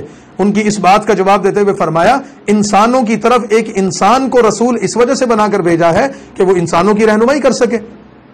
ہاں اگر اللہ تعالیٰ نے زمین پر انسانوں کی بجائے فرشتوں کو بھیجا ہوتا کہ فرشتے یہاں رہیں تو پھر فرشتوں کی ہدایت اور رہنمائی کے لیے کوئی فرشتہ پیغمبر بن کر آتا. تو یہ تو لاجک کی بات ہے، سمجھنے کی بات ہے. قل کفا باللہ شہیدا، اے نبی ان کو کہہ دو اللہ اور میرے تمہارے درمیان گواہ کے طور پر کافی ہے، بے شک وہ اپنے بندوں سے خبردار ہے، دیکھنے والا ہے. ومن یہد اللہ، اور جسے اللہ راستہ دکھا دے وہی راستہ دکھنے والا ہے، اور جسے اللہ گمراہ کر دے تو پھر ان کے لیے اللہ کے سوا کوئی دوست نہیں پائے گا. اور ہم انہیں قیامت کے دن منہ کے بل اوندے گونگے بہرے کر کے اٹھائیں گے. یہ کافر، یہ دشمنان دین اور دشمنان رسول کو قیامت کے دن ہم اندھا کر دیں گے، بہرا کر دیں گے، اور ان کو منہ کے بل گھسیٹتے ہوئے ہم لے کر آئیں گے. اور کیا ہوگا؟ ان کا ٹھکانہ دوزخ ہے. کلما خبت زدناہم سعیرا، جب وہ دوزخ ان کو جلا جلا کر وہ آگ ٹھنڈا پڑنے لگے گی ہم اس کو اور بھڑکا دیں گے. ذالک جزاؤہم، یہ ان کی سزا اس لیے ہے انہوں نے ہماری آیتوں کا انکار کیا اور کہا کہ جب ہم ہڈیاں اور چورا چورا ہو جائیں گے تو ہم دوبارہ کیسے بنائے جائیں گے. اولم یروا ان اللہ الذی خلق السماوات والارض، کیا ان لوگوں نے جو مرنے کے بعد زندہ ہونے کا انکار کر رہے ہیں نہیں دیکھا کہ اللہ نے آسمانوں اور زمین کو بنایا ہے، وہ ان جیسے آسمان اور زمین اور بھی بنا سکتا ہے، اور اس نے ان کے لیے ایک وقت مقرر کر رکھا ہے جس میں کوئی شک نہیں، اس پر بھی ظالم انکار کے بغیر نہیں رہتے. قل لو انتم تملکون خزائن رحمت ربی، ان کو کہہ دو اگر میرے رب کے رحمت کے خزانے تمہارے ہاتھ میں ہوتے تو تم انہیں خرچ ہو جانے کے ڈر سے بند ہی رکھتے. اور انسان تو بڑا تنگ دل ہے کہ یہ اللہ تعالیٰ کی رحمت ہے، اس نے مجھے نبی بنایا اور اپنے رحمت کے خزانے مجھے عطا فرمائے. اے بدبختو، اگر یہ رحمت کے خزانے تمہارے ہاتھ میں ہوتے تو تم تو اتنے کنجوس بن جاتے کہ لوگوں کو اس کی رحمت سے بھی محروم کر دیتے. لہذا اپنے انجام کی فکر کرو. سورہ بنی اسرائیل کا آخری رکوع وَلَقَدْ آتَيْنَا مُوسَىٰ، جیسے کہ شروع میں بتایا تھا کہ اس میں اللہ تعالیٰ نے بنی اسرائیل کے کچھ حالات بھی ذکر کیے، واقعات ذکر کیے، رسول اللہ صلی اللہ علیہ وسلم کے توسط سے اب پھر انہی کو خطاب ہو رہا ہے. وَلَقَدْ آتَيْنَا مُوسَىٰ 9 آیات بَيِّنَاتٍ، اور اس وقت کو یاد کرو جب ہم نے موسیٰ علیہ السلام کو 9 کھلی نشانیاں دی تھیں. حدیث پاک میں ان 9 کھلی نشانیوں کا ذکر ہے، وہ احکامات تھے، جیسے کہ ہم نے پیچھے احکامات ذکر کیے نا، زنا نہ کرو، قتل نہ کرو، یتیم کا مال نہ کھاؤ. اس طرح کے مختلف 9 احکامات تھے جو اللہ تعالیٰ نے حضرت موسیٰ علیہ السلام کو تورات میں دیے تھے. اور پھر بنی اسرائیل سے بھی پوچھ لو، جب موسیٰ علیہ السلام ان کے پاس آئے تو فرعون نے اسے کہا کہ اے موسیٰ میں تجھے جادو کیا ہوا خیال کرتا ہوں. اے نبی صلی اللہ علیہ وسلم، یہ مکہ کے کافر آپ کو کہتے ہیں کہ آپ پر جادو کا اثر ہے، آپ کی باتوں سے لگتا ہے کہ آپ کو کسی نے جادو کر دیا ہے، سحر کی وجہ سے آپ کا دماغ کام نہیں کر رہا. یہ بات پہلی دفعہ نہیں کہی گئی. جب موسیٰ علیہ السلام نے فرعون کو جا کر دعوت دی تھی تو فرعون نے بھی موسیٰ علیہ السلام کو یہی بکواس کی تھی کہ اے موسیٰ مجھے لگتا ہے تم پر کسی نے جادو کر دیا. قال لقد علمت ما انزل هؤلاء، کہا یہ تو تجھے معلوم ہے کہ یہ آسمانوں اور زمین کے مالک ہیں، انہیں لوگوں کو سجانے کے لیے کتاب نازل کی ہے. اور بے شک اے فرعون میں تجھے ہلاکت میں دیکھ رہا ہوں. فاراد ان یستفزهم من الارض، پھر اس نے ارادہ کیا کہ انہیں اس زمین سے نکال دے. تب ہم نے اسے اور اس کے سب ساتھیوں کو غرق کر دیا. فرعون کو موسیٰ علیہ السلام کی نصیحتیں پسند نہیں آئیں اور اس نے یہ کوشش کی کہ حضرت موسیٰ کو قتل کر دے یا حضرت موسیٰ کو ملک بدر کر دے. اللہ تعالیٰ فرماتے ہیں ہم نے فرعون کے ناپاک منصوبوں کو خاک میں ملا کر اسی کو برباد کر دیا. وَقُلْنَا مِن بَعْدِهِ لِبَنِي إِسْرَائِيلَ، اور اس کے بعد ہم نے بنی اسرائیل سے کہا تم اس زمین میں آباد ہو جاؤ، پھر جب آخرت کا وعدہ آئے گا تو ہم تمہیں اپنے پاس بلا لیں گے. وَبِالْحَقِّ أَنزَلْنَاهُ وَبِالْحَقِّ نَزَلَ، اور ہم نے اس قرآن کو سچائی کے ساتھ نازل کیا ہے اور سچائی ہی کے ساتھ یہ نازل ہوا ہے. اور اے نبی ہم نے آپ کو مبشر اور نذیر، خوشخبری دینے والا اور ڈرانے والا بنا کر اس قوم کی طرف بھیجا ہے. وَقُرْآنًا فَرَقْنَاهُ لِتَقْرَأَهُ عَلَى النَّاسِ، اور ہم نے قرآن کو تھوڑا تھوڑا کر کے اتارا تاکہ مہلت کے ساتھ اسے لوگوں کو پڑھ کر سنائے، اور ہم نے اسے آہستہ آہستہ اتارا ہے. کافر کہتے تھے یہ قرآن سارا اکٹھا کیوں نہیں نازل ہوا؟ فرمایا اکٹھا نازل ہوتا تو عمل کرنا، پڑھنا، یاد رکھنا، محفوظ کرنا مشکل ہو جاتا. اللہ نے تمہاری آسانی کے لیے اس کو تھوڑا تھوڑا مختلف صورتوں، مختلف آیتوں اور مختلف اجزاء میں تقسیم کر کے اتارا تاکہ اچھے طریقے سے سمجھ لو، اچھے طریقے سے پڑھ سکو اور اچھے طریقے سے عمل کر سکو. قل آمنوا بہ او لا تؤمنوا، اے نبی صلی اللہ علیہ وسلم بات ختم کیجئے، ان کو کہہ دیجئے تم مانو یا نہ مانو. بے شک وہ لوگ جنہیں اس سے پہلے علم دیا گیا ہے جب یہ قرآن ان پر پڑھا جاتا ہے تو وہ تھوڑیوں پر سجدے میں گر پڑتے ہیں. یعنی پچھلی امتوں کے وہ اہل ایمان، یہودیوں اور عیسائیوں میں سے ایمان لانے والے لوگ جن کے دلوں پر ابھی تک خباثت نہیں تھی اور ان پر کفر کی چربی نہیں چڑھی تھی، وہ تو آخری پیغمبر کے انتظار میں تھے. جیسے ہی قرآن کی تلاوت انہوں نے سنی تو وہ اللہ کی بارگاہ میں سجدے پہ گر پڑے اور کہنے لگے اے پروردگار تیرا وعدہ پورا ہو گیا، آخری نبی آ گیا، آخری وحی آ گئی. وَيَقُولُونَ سُبْحَانَ رَبِّنَا، اور وہ کہتے ہیں ہمارا رب پاک ہے، بے شک ہمارے رب کا وعدہ پورا ہو کر رہے گا. اور تھوڑیوں پر روتے ہوئے گرتے ہیں. وَيُخِرُّونَ لِلْأَذْقَانِ يَبْكُونَ، ان کی کیفیات کو ذکر کیا. قرآن کی وجہ سے ان کے دلوں پر رکت طاری ہوتی ہے اور ان کی آنکھوں سے آنسو بہتے ہیں، اور ان میں عاجزی، یہ قرآن ان میں عاجزی پیدا کر دیتا ہے اور قرآن ان کو اللہ کے اور قریب کر دیتا ہے. یہ آیات سجدہ ہیں. آیت سجدہ کو سننے اور آیت سجدہ کو پڑھنے سے سجدہ کرنا لازم ہو جاتا ہے. سورہ بنی اسرائیل کی آخری آیات میں اللہ تعالیٰ نے نبی کریم صلی اللہ علیہ وسلم پر ہونے والے ایک اعتراض کا یہ بھی جواب دیا. رسول اللہ صلی اللہ علیہ وسلم یا مسلمان جب اللہ تعالیٰ کو پکارتے، دعا کرتے تو کہتے یا اللہ، یا رب، یا رحمان، یا رحیم، یا غفور. تو کافر کہتے کہ تم عجیب لوگ ہو.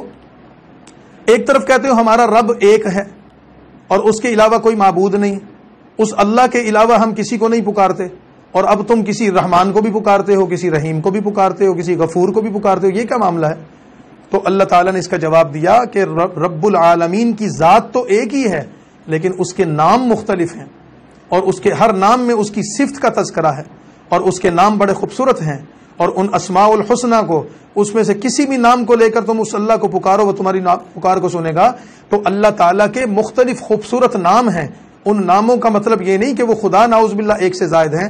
یہ فرمایا قل ادعوا اللہ او ادعوا الرحمن، اے نبی ان کو کہہ دو اللہ کہہ کر اپنے رب کو پکارو یا رحمان کہہ کر پکارو، جس نام سے پکارو سب اسی کے خوبصورت نام ہیں. اور اپنی نماز میں چلا کر اتنی بلند آواز سے نہ پڑھا کرو، آہستی اور اعتدال کے ساتھ تلاوت کیا کرو، اور نہ ہی بالکل آہستہ، اتنا بلند نہ پڑھو کہ چیخ و پکار شروع ہو جائے، اور نہ ہی اتنی آہستہ پڑھو کہ تمہیں اپنے آپ کو نہیں پتہ چل رہا کہ کیا پڑھ رہے ہو. اعتدال کے ساتھ تلاوت کرو اور اس کے درمیان راستہ اختیار کرو. اعتدال کا راستہ بہترین راستہ ہے. وقل الحمد للہ الذی لم یتخذ ولدا، اور ان سب کافروں کو یہ کہہ دو کہ سب تعریفیں اللہ کے لیے ہیں جس کی نہ کوئی اولاد ہے اور نہ کوئی اس کی سلطنت میں کوئی شریک ہے، اور نہ اس اللہ کی کوئی کمزوری ہے کہ جس کی وجہ سے اس کا کوئی مددگار ہو. اور اس اللہ کی پڑھائی اور پاکی بیان کرتے رہو، اور یہی اللہ کی توحید کا اصل عقیدہ ہے. یہاں پر سورہ بنی اسرائیل مکمل ہو گئی.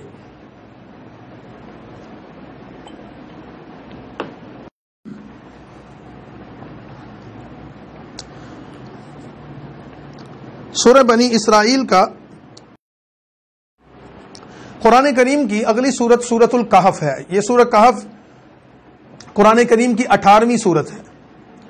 اور جیسے میں نے ابھی عرض کیا تھا کہ مکہ کے سرداروں کا وفد جب یہودیوں کے پاس پہنچا اور ان سے انہوں نے آخری نبی کے بارے میں بات چیت کی تو یہود نے 3 سوالات دیے تھے. ان 3 سوالوں میں سے ایک سوال روح کے متعلق تھا، اس کا ذکر ہو گیا.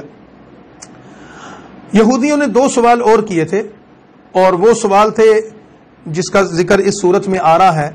ایک سوال یہ تھا کہ اس شخص سے جا کر جو اپنے آپ کو نبی کہتا ہے پوچھئے کہ کہف، اصحاب کہف کون لوگ تھے.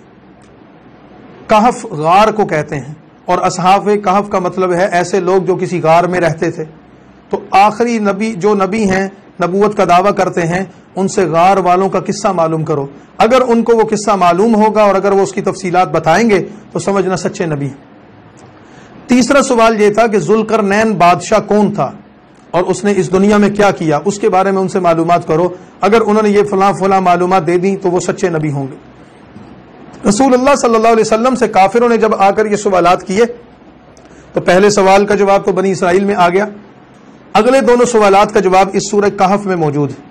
سورہ کہف قرآن کریم کی 18ویں سورت ہے اور یہ بھی مکہ مکرمہ ہی میں نازل ہوئی تھی، اور اس سورت کے اندر 110 آیات ہیں، لیکن اس کے اندر ایک تو اصحاب کہف کا واقعہ ہے، دوسرا اس سورت کے اندر حضرت ذوالقرنین کا واقعہ ہے، تیسرا اس سورت کے اندر حضرت موسیٰ علیہ السلام اور اللہ کے ایک پیغمبر حضرت خضر علیہ السلام کا واقعہ ہے، اور چوتھا اس میں اللہ تعالیٰ کے جو بندے یعنی کہ عیسائی بعض حضرت عیسیٰ علیہ السلام کو خدا مان کر ان کی عبادت میں مشغول ہو گئے تھے، ان کی تردید کا بیان ہے، اور اس کے ساتھ ساتھ پھر کچھ مثالیں دے کر آخرت کے احوال کو ذکر کرتے ہوئے رسول اللہ صلی اللہ علیہ وسلم کی نبوت کو بیان کیا ہے، اللہ کی توحید کو بیان کیا ہے، قیامت کا تذکرہ کیا ہے۔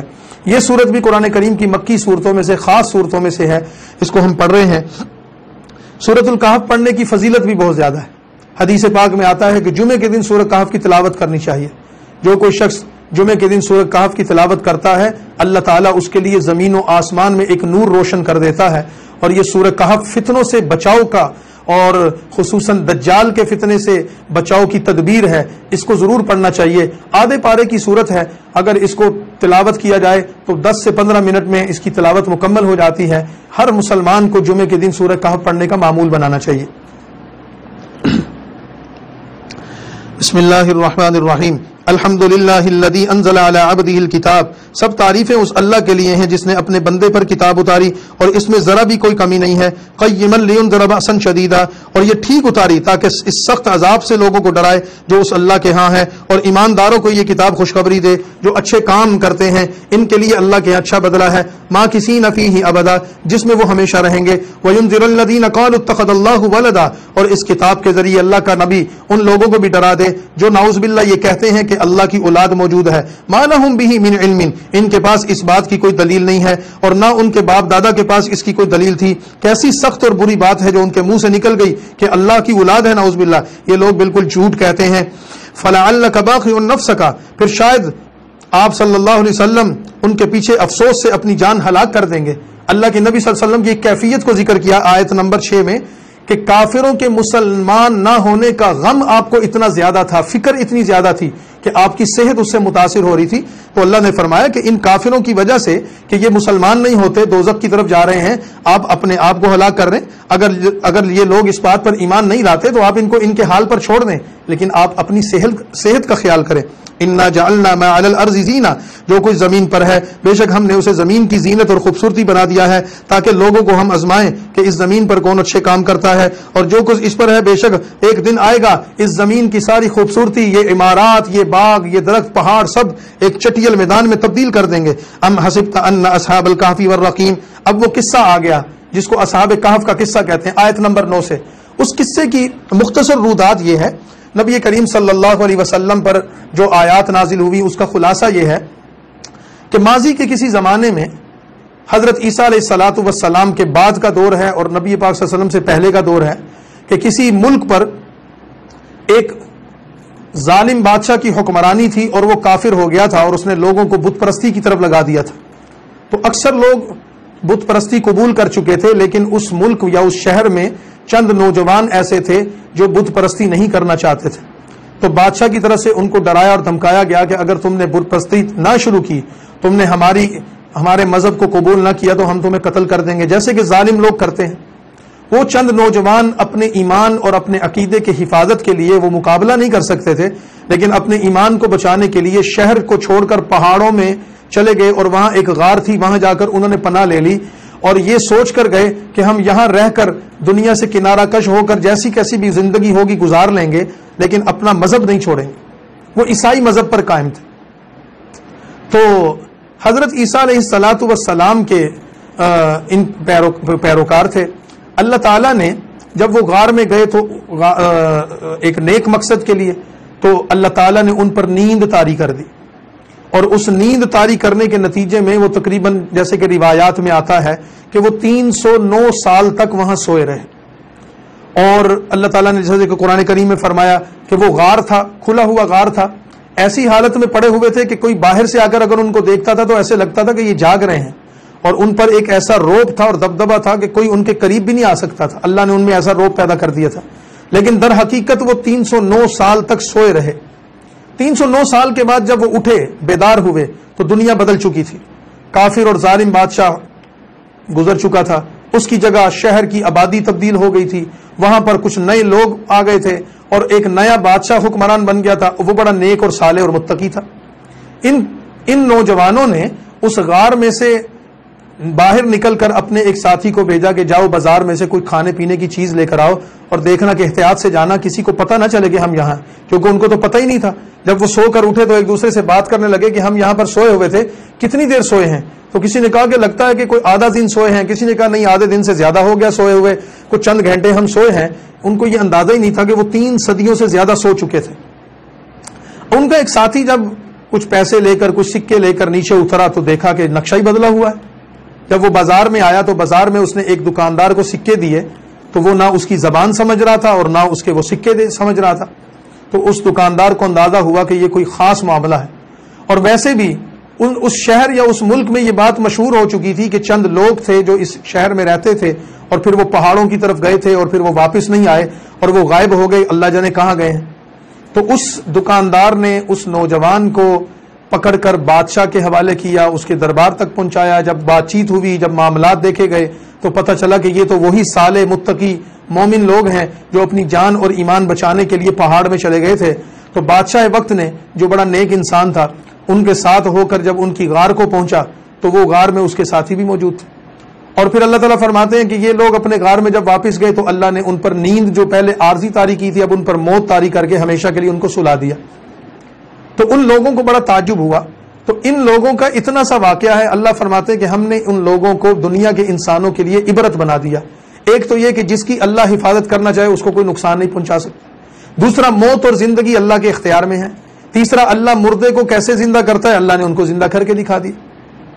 چوتھا، اللہ تعالیٰ نے یہ چیز بتائی کہ جو کافر ہیں، جو ظالم ہیں، ان کا زوال ہے، ان کا عروج نہیں ہمیشہ رہتا. جیسے کہ وہ ظالم بادشاہ اس دنیا سے گزر گیا، لیکن اللہ نے ان کو بچا کر رکھا اور ان کی جگہ ایک نیک حکمران، اس کی جگہ ایک نیک حکمران کو وہاں حکومت دی. یہ اللہ نے اپنی قدرت سے سارے مناظر دکھائے. پھر قرآن کریم نے یہ بھی بتایا ہے کہ یہ چند نوجوان جو وہاں گئے تھے، ان کے ساتھ ان کا کتا بھی تھا، جو جیسے کسی نے کوئی پالتو کتا رکھا ہوگا یا کوئی کتا ان سے مانوس ہو گیا ہوگا، اور وہ ان کے ساتھ ساتھ چلتا رہا، حتیٰ کہ جب یہ غار میں داخل ہو گئے تو کتا اس غار کے باہر بیٹھا رہا. اور جیسے کتے کے بیٹھنے کا ایک سٹائل ہوتا ہے، جس طرح وہ بیٹھتا ہے اسی طرح وہ بیٹھا رہا، اور ان کے ساتھ وہ کتا بھی وہاں رہا. تو نیک لوگوں کی صحبت میں رہا، نیک لوگوں کے ساتھ چلا، تو اللہ تعالیٰ نے اس کتے کا تذکرہ بھی اپنے قرآن میں کیا. بعد میں جب وہ لوگ وہاں فوت ہو گئے تو اس بادشاہ نے، جو مسلمان تھا یا نیک آدمی تھا، اس کے اور اس کے ساتھیوں نے مل کر ان کی وہاں کوئی یادگار تعمیر کرنے کا مشورہ بھی کیا کہ ہم ان کی جگہ کوئی گنبد بنا دیں یا کوئی ایسا یادگار بنا دیں یا کوئی عبادت کی جگہ بنا دیں کہ لوگ ان کو یاد بھی رکھیں اور لوگ ان کو کیا کہتے ہیں، خراج تحسین بھی پیش کرتے رہیں اور آنے والی دنیا کے لیے یہ سامان بھی رہے. یہ سارا قصہ ہے قرآن کریم کا. اب یہ کتنے سال وہاں سوئے رہے، قرآن کریم نے اس کا عدد ذکر نہیں کیا، یہ بعض روایات سے پتہ چلتا ہے. اسی طرح وہ کون سے علاقے میں وہ پہاڑ اور غار تھا اور وہ کون سا شہر تھا، اس کے بارے میں مختلف روایات بتائی گئی. بعض لوگوں نے کہا ہے کہ وہ ترکی کا کوئی شہر تھا، بعض لوگ کہتے ہیں کہ نہیں، اردن کا یا عمان کا کوئی شہر تھا. اور پھر کچھ ایسے آج آثار قدیمہ میں کچھ لوگوں نے کچھ ایسے آثار بھی ڈھونڈے ہیں کہ کوئی غار ہے، اس غار سے کچھ تختیاں ملی ہیں اور وہاں سے کچھ لاشیں وغیرہ بھی ملی ہیں، ان کے آثار ملے ہیں. تو لوگوں نے خیال کیا ہے کہ یہ عمان کا ایک علاقہ تھا جہاں پر یہ واقعہ پیش آیا تھا. لیکن قرآن کریم نے ان چیزوں کو ذکر نہیں کیا، یہ مقصود بھی نہیں ہے. قرآن کریم نے اصل چیز یہ ذکر کی ہے کہ وہ ایمان والے لوگ تھے اور اللہ تعالیٰ نے ان کو اصحاب کہف یعنی غار والوں کے نام سے زندہ رکھا ہے. یہاں سے ان کی آیت نمبر 9 سے ان کا قصہ ذکر کیا جا رہا ہے. ام حسبت ان اصحاب الکہف والرقیم، تم لوگ یہ خیال کرتے ہو کہ غار اور کتبہ والے ہماری نشانیوں والے عجیب چیز تھے، یعنی وہ لوگ جن کو اصحاب کہف بھی کہا جاتا ہے یا جن کو اصحاب رقیم بھی کہا جاتا ہے، اذ ابى الفتية الى الكهف، جبکہ چند جوان اس غار میں آ بیٹھے تھے اور پھر انہوں نے وہاں آ کر یہ دعا کی تھی، اے ہمارے رب ہم پر اپنی طرف سے رحمت نازل فرما اور ہمارے اس کام کے لیے کامیابی کا سامان کر دے۔ فضربنا على آذانهم في الكهف، پھر ہم نے کئی سال تک غار میں ان کے کان بند کر دیے، یعنی کہ ان پر نیند طاری کر دی۔ ثم بعثناهم، پھر ہم نے انہیں اٹھایا تو تاکہ معلوم کریں کہ دونوں جماعتوں میں سے کس نے یاد رکھی ہے جتنی مدت وہ رہے، یعنی کہ ان میں سے کون ہے جو اس بات کو یاد رکھے گا کہ ہم کتنا عرصہ سوئے رہے۔ نحن نقص علیک نبأهم بالحق، اے نبی ہم نے ان کا آپ کو جو حال سنایا ہے یا قصہ بیان کیا ہے، بے شک وہ کئی جوان تھے جو اپنے رب پر ایمان لائے اور ہم نے انہیں اور زیادہ ہدایت دی۔ وہ کتنے نوجوان تھے؟ 5 تھے، 10 تھے، 15، 20 یا 3 تھے؟ کتنے تھے؟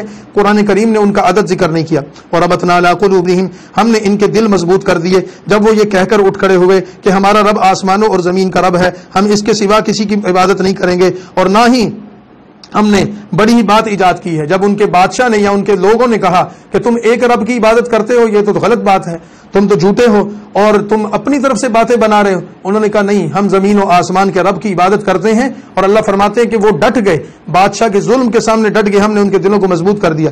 ہؤلاء قومنا، یہ ہماری قوم ہے، انہوں نے اللہ کے سوا اور معبود بنا لیے، ان پر کوئی کھلی دلیل کیوں نہیں لاتے؟ پھر اس سے بڑا ظالم کون ہوگا جس نے اللہ پر جھوٹ باندھا؟ وَإِذِ اعْتَزَلْتُمُوهُمْ، اور جب تم ان سے الگ ہو گئے ہو، یعنی وہ لوگ آپس میں بات کرنے لگے اور اللہ کے سوا جنہیں یہ معبود بناتے ہیں، تو تب غار میں چل کر پناہ لو۔ ان نوجوانوں نے آپس میں کہا کہ یہ تو گمراہ ہو چکے ہیں، یہ اللہ پر ایمان نہیں رکھتے، ہم اللہ پر ایمان رکھتے ہیں، لہذا ہمیں کسی غار کی پناہ لے لینی چاہیے، ان لوگوں کے راستے پر ہمیں نہیں چلنا چاہیے کیونکہ ہم ان کا مقابلہ نہیں کر سکتے۔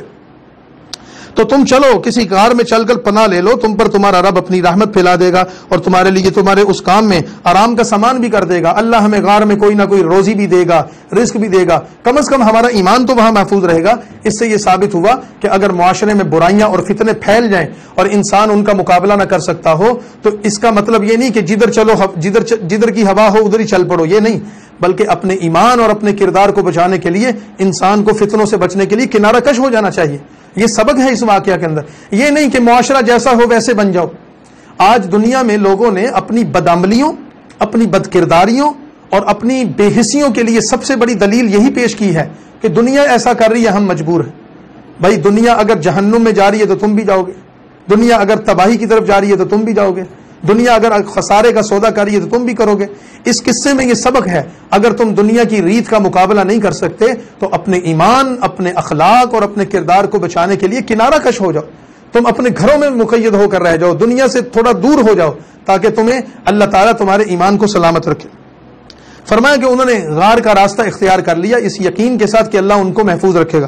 وَتَرَى الشَّمْسَ إِذَا طَلَعَتْ تَزَاوَرُ عَنْ كَهْفِهِمْ، وہ غار میں جا کر سو گئے۔ اللہ ان کی سونے کی کیفیت کو بیان کر رہے ہیں کہ وہ غار میں تھے، اور تم سورج کو دیکھے گا جب وہ نکلتا ہے تو ان کے غار کے دائیں طرف سے ہٹا ہوا رہتا ہے، اور جب ڈوبتا ہے تو ان کے بائیں طرف سے کتراتا ہوا گزر جاتا ہے، اور وہ اس کے میدان میں ہے۔ یہ اللہ کی نشانیوں میں سے ہے، اللہ جسے ہدایت دیتا ہے وہ ہدایت پانے والا ہے، جسے اللہ گمراہ کر دے پھر اس کے لیے تمہیں کوئی کارساز اور مدد کرنے والا نہیں ملے گا۔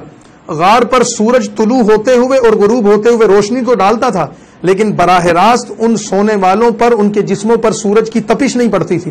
گویا کہ سورج کی روشنی کے اثرات جو مفید اثرات ہیں ان تک پہنچتے تھے، لیکن براہ راست دھوپ نہ پڑنے کی وجہ سے اللہ نے ان کے جسموں کو محفوظ رکھا۔ وَتَحْسَبُهُمْ أَيْقَاظًا وَهُمْ رُقُودٌ، اور لوگوں نے یعنی کہ نبی کریم صلی اللہ علیہ وسلم کو مخاطب ہو کر خطاب کے ساتھ سیکھا ہے کہ تو جب انہیں دیکھتا تو یہ خیال کرتا کہ وہ سو رہے ہیں۔ وَنُقَلِّبُهُمْ ذَاتَ الْيَمِينِ، اور ہم انہیں دائیں بائیں پلٹتے رہتے ہیں۔ اللہ تعالیٰ نے ان کو 300 سال یا اس سے زیادہ یا جتنے بھی سال اللہ جانتا وہاں سلایا، تو فرمایا کہ ان کی ہم کروٹیں اپنی حکمت یا اپنی طاقت سے یا اپنی قدرت سے بدلتے رہتے تھے، ایک ہی کروٹ پر نہیں وہ سوئے ہوئے تھے۔ وَقَلْبُهُمْ بَاسِطٌ ذِرَاعَيْهِ بِالْوَسِيدِ، اور ان کا کتا اس غار کی چوکھٹ کی جگہ اپنے دونوں بازو پھیلائے ہوئے بیٹھا رہا۔ لَوِ اطَّلَعْتَ عَلَيْهِمْ، اگر تم انہیں جان کر دیکھو تو الٹے پاؤں بھاگ کھڑے ہوتے، اور البتہ تم پر ان کی دہشت چھا جائے۔ اللہ نے ان پر ایسا روب طاری کر دیا تھا اور ان پر ایسا جلال تھا کہ دیکھنے والا ان کو دیکھ کر ڈر جاتا، دہشت زدہ ہو جاتا۔ وَكَذَلِكَ بَعَثْنَاهُمْ لِيَتَسَاءَلُوا بَيْنَهُمْ، اور اسی طرح ہم نے انہیں جگا دیا تاکہ ایک دوسرے سے پوچھیں۔ کئی سو سال سونے کے بعد جب وہ جاگے قال قائل منہم کم لبثتم، ان میں سے ایک نے دوسروں سے کہا کتنی دیر ہوگی ہمیں یہاں آئے ہوئے؟ انہوں نے کہا ہم ایک دن یا دن سے کچھ کم حصہ ٹھہرے ہیں۔ قال ربکم اعلم بما لبثتم، اور کہنے لگا تمہارا رب اچھی طرح جانتا ہے جتنی دیر بھی تم ٹھہرے ہو۔ ظاہر ہے کہ گھڑیوں کا نظام تو ان کے پاس تھا نہیں کہ کتنے گھنٹے کتنے منٹ یا سیکنڈ ہوئے، تو اندازے سے بات کی جا رہی۔ تو ایک نے کہا کہ اللہ ہی بہتر جانتا ہے جتنا ہم ٹھہرے ہیں، اب اپنے میں سے ایک کو یہ اپنا روپیہ دے کر اس شہر میں بھیجو، دیکھے کون سا کھانا بہترین ہے اور اچھا کھانا لے کر آئے، پھر تمہارے پاس اس میں سے کھانا لائے، ولیتلطف، اور نرمی سے جائے یعنی احتیاط سے جائے، اور تمہارے متعلق کسی کو نہ بتائے۔ نیند سے جاگ کر بھوک محسوس ہوئی اور بھوک کے لیے کھانے کی طلب ہوئی، تو پھر کہا کہ ایک بندہ جا کر خاموشی سے کھانا لے کر آ جائے لیکن کسی کو بتائے نہ کہ ہم یہاں چھپے ہوئے۔ انہم ان یظہروا علیکم یرجموکم او یعیدکم، بے شک وہ لوگ اگر تمہاری اطلاع پا لیں گے تو تمہیں سنگسار کر دیں گے، یعنی ہمارا دشمن وہ جو کافر بادشاہ اور اس کے لوگ ہیں وہ ہمیں مار دیں گے یا اپنے دین میں زبردستی داخل کریں گے، اور اگر ایسا ہو گیا تو ہم تو کبھی کامیاب نہیں ہو سکیں۔ وکذالک اعثرنا علیہم، اسی طرح ہم نے ان کی خبر ظاہر کر دی لوگوں پر تاکہ لوگ سمجھ لیں کہ اللہ کا وعدہ سچا ہے اور قیامت میں کوئی شک نہیں ہے، جبکہ لوگ ان کے معاملے میں جھگڑ رہے تھے۔ فقالوا بنوا علیہم بنیانا، یعنی اللہ فرماتے ہیں کہ وہ جب بازار میں گئے تو میں نے جیسے بتایا کہ وہ بازار میں دکاندار نے ان کو دیکھا تو اس نے ان کے سکے کو دیکھ کر تعجب کا اظہار کیا، اس کی زبان بھی ان سے مماثلت نہیں رکھتی تھی۔ یہ خبر بادشاہ تک پہنچی اور پھر جب وہ لوگ آئے اور بالآخر ان کا انتقال ہو گیا۔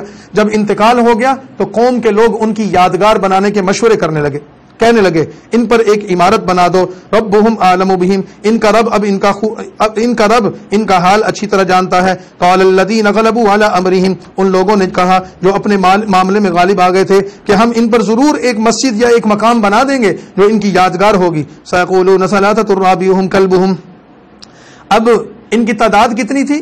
قرآن کریم نے آیت نمبر 22 میں اشارہ کیا ہے، بتایا نہیں ہے کہ ان کی تعداد کتنی ہے۔ لوگ کہتے ہیں کہ ان کی تعداد کیا تھی، بعض لوگ کہتے ہیں وہ 3 تھے اور چوتھا ان کا کتا ہے، وَيَقُولُونَ خَمْسَةٌ سَادِسُهُمْ كَلْبُهُمْ، بعض اپنے اندازے سے کہتے ہیں وہ ان لوگوں کی تعداد 5 اور چھٹا ان کا کتا تھا، اور بعض لوگ اپنے اندازے سے کہتے ہیں کہ بندوں کی تعداد تو 7 ہے لیکن 8واں ان کا کتا ہے۔ اے نبی ان کو کہہ دو ربی اعلم بعدتہم، اللہ تعالیٰ ان کی گنتی اچھی طرح جانتا ہے، ان کا اصلی حال تو بہت کم لوگ جانتے ہیں۔ فَوَلَا تُمَارِ فِيهِمْ، ان کے بارے میں سرسری گفتگو کے سوا آپس میں جھگڑا کرنے کی ضرورت نہیں ہے، ان میں سے کسی سے بھی ان کا حال دریافت نہ کر۔ اے نبی یہ جتنی چیزیں اللہ نے آپ کو بتا دی بس کافی ہیں، ان کے سوال کا جواب ہو گیا، اس سے زیادہ کا علم اللہ کے علاوہ ان کے بارے میں کسی کو نہیں ہے۔ وَلَا تَقُولَنَّ لِشَيْءٍ إِنِّي فَاعِلٌ ذَلِكَ غَدًا، نبی کریم صلی اللہ علیہ وسلم سے جب یہ 3 سوالات کیے گئے کہ ان کے جوابات دیں تو آپ صلی اللہ علیہ وسلم نے یہ بات فرمائی کہ ٹھیک ہے کل آنا میں جواب دے دوں گا۔ تو آپ صلی اللہ علیہ وسلم نے جب یہ کہا تو اگلے دن اللہ کی طرف سے وحی نازل نہیں ہوئی۔ آپ کا خیال تھا کہ اللہ تعالیٰ کی طرف سے وحی آئے گی، کئی دن تک وحی نہیں آئی، اور جب وحی آئی تو پھر اللہ تعالیٰ نے ایک بات کی طرف اپنے نبی کو متوجہ کیا کہ اے نبی صلی اللہ علیہ وسلم جب بھی کسی کام کرنے کا ارادہ کرو تو یہ نہ کہا کرو کہ میں ایسے کروں گا، یہ نہ کہا کرو، بلکہ یہ کہا کرو کہ انشاءاللہ میں ایسے کروں گا۔ انشاءاللہ کرنے سے برکت ہوتی ہے، انشاءاللہ نہ کرنے سے برکت نہیں ہوتی، یہ ادب بھی بتا دیا۔ اور اے نبی کسی چیز کے متعلق یہ ہرگز نہ کہا کیجئے کہ میں کل اسے کر ہی دوں گا، الا ان یشاء اللہ، ہاں جب بھی کسی چیز کا ارادہ کرو تو انشاءاللہ کہہ کر کہو، واذکر، اور اپنے رب کو یاد کر لیجئے جب وہ آپ کو بھول جائے، اور کہہ دو امید ہے کہ میرا رب مجھے اس سے بھی بہتر راستہ دکھائے گا۔ وَلَبِثُوا فِي كَهْفِهِمْ 300 سنین، اور وہ اپنے غار میں 300 سے زائد 9 برس رہے۔ قرآن کریم نے بتا دیا کہ 309 سال یہاں تک رہے، یہ بات قرآن نے ذکر کر دی، باقی اس کی تفصیلات قرآن نے ذکر نہیں کی۔ قُلِ اللَّهُ أَعْلَمُ بِمَا لَبِثُوا، کہہ دو اللہ بہتر جانتا ہے۔ اب کسی چند انسانوں کا، وہ 3 تھے 5 تھے 7 تھے زیادہ تھے یا کم تھے، 309 سال تک ان کا سوئے رہنا اور 309 سال کے بعد ان کا پھر صحیح سلامت اٹھ جانا، یہ موت کے بعد زندہ ہونے کی ایک علامت ہے۔ اس سے بڑی اور کیا علامت ہوگی؟ جس رب نے ان کو ایسے جگایا وہ اللہ ہر چیز پر قادر ہے، اسی اللہ کے لیے آسمانوں اور زمین کا غیب کا علم ہے، اور ابصر به و اسمع، سب کچھ دیکھتا ہے اور سنتا ہے۔ ما لهم من دونه من ولی، ان کا اللہ کے سوا کوئی بھی مددگار نہیں، اور نہ ہی وہ اپنے حکم میں کسی کو شریک کرتا ہے۔ وَاتْلُ مَا أُوحِيَ إِلَيْكَ مِن کتاب ربک، اپنے رب کی کتاب سے جو آپ کی طرف وحی کہی گئی ہے اے نبی پڑھا کیجئے، یعنی اس کی تلاوت کیجئے۔ لا مبدل لکلماتی، اس رب کی کلام کو کوئی بدلنے والا نہیں ہے۔ وَلَن تَجِدَ مِن دُونِهِ مُلْتَحَدًا، اور تو اس کے سوا کوئی پناہ کی جگہ نہیں پائے گا، یعنی اے نبی اس رب کے علاوہ اس کائنات میں کوئی کسی کو پناہ نہیں دے سکتا۔ وَاصْبِرْ نَفْسَكَ مَعَ الَّذِينَ، اور ان لوگوں کی صحبت میں رہ جو صبح اور شام اپنے رب کو پکارتے ہیں، یعنی نیک لوگوں کے ساتھ رہا کرو۔ اس کی رضامندی چاہتے ہیں تو اپنی آنکھوں کو ان سے نہ ہٹا کہ دنیا کی زندگی کی زینت تلاش کرنے لگ جائے، اور اس شخص کا کہنا مان جس کے دل کو ہم نے اپنی یاد سے غافل کر، اور اس شخص کا کہنا کبھی نہ مانیے جن کے دل کو ہم نے اپنی یاد سے غافل کر دیا ہے اور اپنے خواہش کے تابع ہو گیا ہے، اور اس کا معاملہ حد سے گزرا ہوا ہے۔ جو لوگ دنیا پرستی میں اتنا آگے بڑھ گئے کہ وہ اللہ کی یاد سے غافل ہو گئے، ان کی صحبت میں نہ جایا کرو۔ ان کی صحبت میں جانے کی وجہ سے انسان اپنے رب سے غافل ہو جاتا ہے۔ وَقُلِ الْحَقُّ مِن رَبِّكُمْ، اور اے نبی کہہ دو سچی بات تمہارے رب کی طرف سے ہے، پھر جو چاہے مان لے اور جو چاہے انکار کر دے۔ اِنَّا أَعْتَدْنَا، بے شک ہم نے ظالموں کے لیے آگ تیار کر رکھی ہے، اور انہیں وہ آگ گھیر لے گی، اور اگر وہ فریاد کریں گے تو اسے پانی سے فریاد رسی کے لیے جائیں گے جو تانبے کی طرح پگھلا ہوا ہوگا، اور ان کے وہ تانبے کی طرح پگھلا ہوا وہ پئیں گے اور ان کے منہ کو جلا دے گا، اور کیا ہی وہ برا پانی ہے اور کیا ہی وہ بری جگہ ہے۔ ان الذین آمنوا، لیکن جو لوگ ایمان لائے انہوں نے اچھے کام کیے، ہم ان کے اجر ضائع نہیں کریں گے۔ اولئک لہم جنات عدن تجری، وہی لوگ ہوں گے جن کے لیے اللہ نے ہمیشہ کی رہنے کے لیے جنتیں بنائی ہیں اور وہاں نہریں بہہ رہی ہیں، انہیں وہاں سونے کے کنگن پہنائے جائیں گے۔ یہ جنتی لوگوں کے زیورات ہیں۔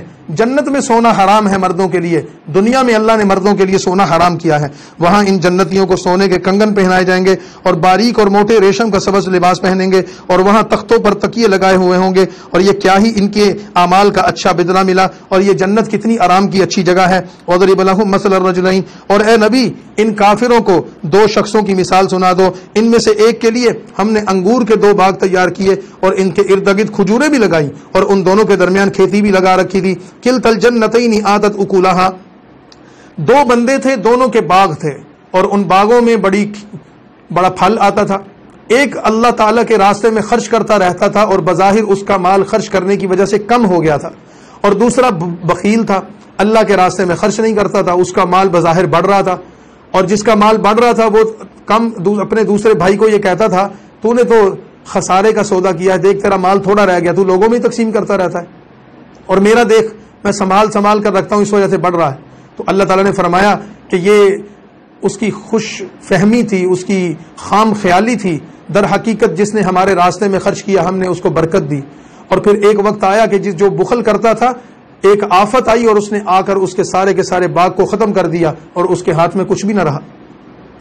دونوں باغ اپنا پھل لاتے اور پھل لانے میں کچھ کمی نہیں کرتے، اور ان دونوں کے درمیان ہم نے ایک نہر بھی جاری کر دی تھی۔ یہ باغ کے مناظر ہیں، درمیان میں انگور کی بیلیں ہیں، کناروں پر کھجوروں کے درخت ہیں، بیچ میں سے نہر گزر رہی ہے، بھرپور طریقے سے آباد ہیں اور پھل لاتے ہیں۔ وَقَانَ لَهُ ثَمَرٌ، اور اسے اس شخص کو پھل مل گیا۔ پھر اس نے اپنے ساتھی سے باتیں کرتے ہوئے کہا میں تجھ سے مال میں زیادہ بھی ہو گیا ہوں اور جماعت کے لحاظ سے بھی میری عزت زیادہ ہے کیونکہ میں مالدار ہوں۔ وَدَخَلَ جَنَّتَهُ وَهُوَ ظَالِمٌ لِنَفْسِهِ، اور وہ شخص اپنے باغ میں داخل ہوا اس حال میں کہ وہ اپنے جان پر ظلم کرنے والا تھا، اور کہنے لگا کہ میرا خیال ہے یہ باغ ہمیشہ رہے گا، کبھی برباد نہیں ہوگا۔ وَمَا أَظُنُّ السَّاعَةَ، اور قیامت کو ہونے والے خیال نہیں کرتا، البتہ اگر میں اپنے رب کے ہاں لوٹایا بھی گیا تو اس سے بھی بہتر جگہ پاؤں گا۔ قال له صاحبہ، اسے اس کے ساتھی نے گفتگو کے دوران کہا تو اس کا منکر ہو گیا ہے جس ذات نے تجھے مٹی سے پھر نطفے سے بنایا، پھر تجھے پورا انسان بنا کر دنیا میں بھیجا۔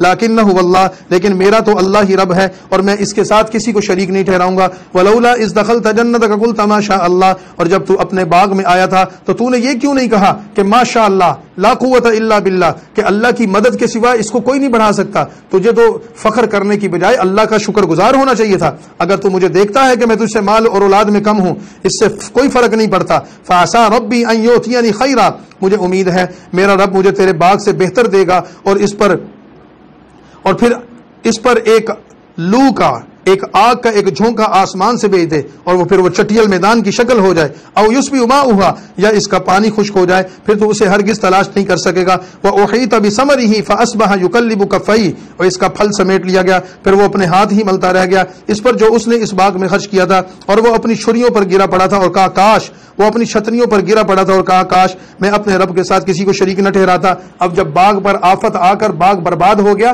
اب پچھتانے کا کیا فائدہ۔ ولم تکن لہ فئۃ ینصرونہ من دون اللہ، اور اس کی کوئی جماعت نہ تھی جو اللہ کے سوا اس کی وہاں مدد کرتی، اس کے باغ کو اللہ کے اس عذاب سے بچاتی، کوئی مدد کرنے والا نہیں تھا۔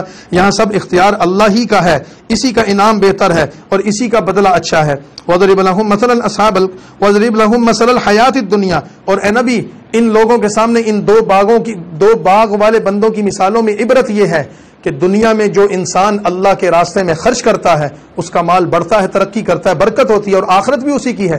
اور اس دنیا میں جو بخل کرتا ہے، اللہ کی نافرمانی کرتا ہے، اس کا مال و متاع اللہ کے عذاب کے سامنے کسی کام نہیں آنے والا۔ اور اے نبی صلی اللہ علیہ وسلم ان سے دنیا کی زندگی کی مثال بھی بیان کیجیے کہ مثل ایک پانی کے ہے جسے ہم نے آسمان سے برسایا، پھر زمین کی رویدگی پانی کے ساتھ مل گئی، پھر وہ ریزہ ریزہ ہو گئی اور اسے ہوائیں اڑائی پھرتی ہیں، اور اللہ ہر چیز پر قدرت رکھنے والا ہے۔ المال والبنون، مال اور اولاد تو دنیا کی زندگی کی رونقیں ہیں اور تیرے رب کے ہاں باقی رہنے والی نیکیاں اور ثواب ہیں، اور آخرت امید کے لحاظ سے سب سے بہتر ہے۔ وَيَوْمَ نُسَيِّرُ الْجِبَالَ، اور جس دن وہ قیامت کا دن جس دن ہم پہاڑوں کو چلائیں گے تو زمین کو صاف میدان دیکھے گا اور سب کو اللہ جمع کریں گے اور ان میں سے کسی کو بھی نہیں چھوڑیں گے۔ وَعُرِضُوا عَلَىٰ رَبِّكَ صَفًّا، اور دنیا کے سارے لوگ تیرے رب کے سامنے صفوں میں کھڑے ہوں گے۔ البتہ تحقیق تم ہمارے پاس آئے ہو جیسا ہم نے تم کو پہلی بار پیدا کیا تھا۔ اللہ تعالیٰ ان کو صف در صف کھڑا کر کے کہیں گے اب بتاؤ تمہیں دنیا میں جیسے ہم نے تمہیں پہلے پیدا کیا تھا، آج پھر دوبارہ ہم نے تمہیں پیدا کیا کہ نہیں؟ بلکہ تم نے تو خیال کیا تھا کہ ہم تمہارے لیے کوئی چیز مقرر نہیں کر رہے۔ وَوُضِعَ الْكِتَابُ فَتَرَى الْمُجْرِمِينَ، اور اعمال نامہ لوگوں کے سامنے رکھ دیا جائے گا، پھر تم مجرموں کو دیکھو گے اس چیز سے ڈرنے والوں کے ہوں گے جو ان کے نامہ اعمال میں ہوگی، اور کہیں گے افسوس ہم پر، یہ کیسا نامہ اعمال ہے، اس نے کوئی چھوٹی یا بڑی بات نہیں چھوڑی، سب چیزوں کو، دنیا کے ہمارے ہر قول کو، ہر فعل کو، تنہائی کا یا مجلس کا، چھپ کر یا ظاہر، جو کچھ ہم نے کیا، یہ کیسا نامہ اعمال ہے، اس میں ہماری ہر چیز سیو ہو چکی ہے، محفوظ ہو چکی ہے۔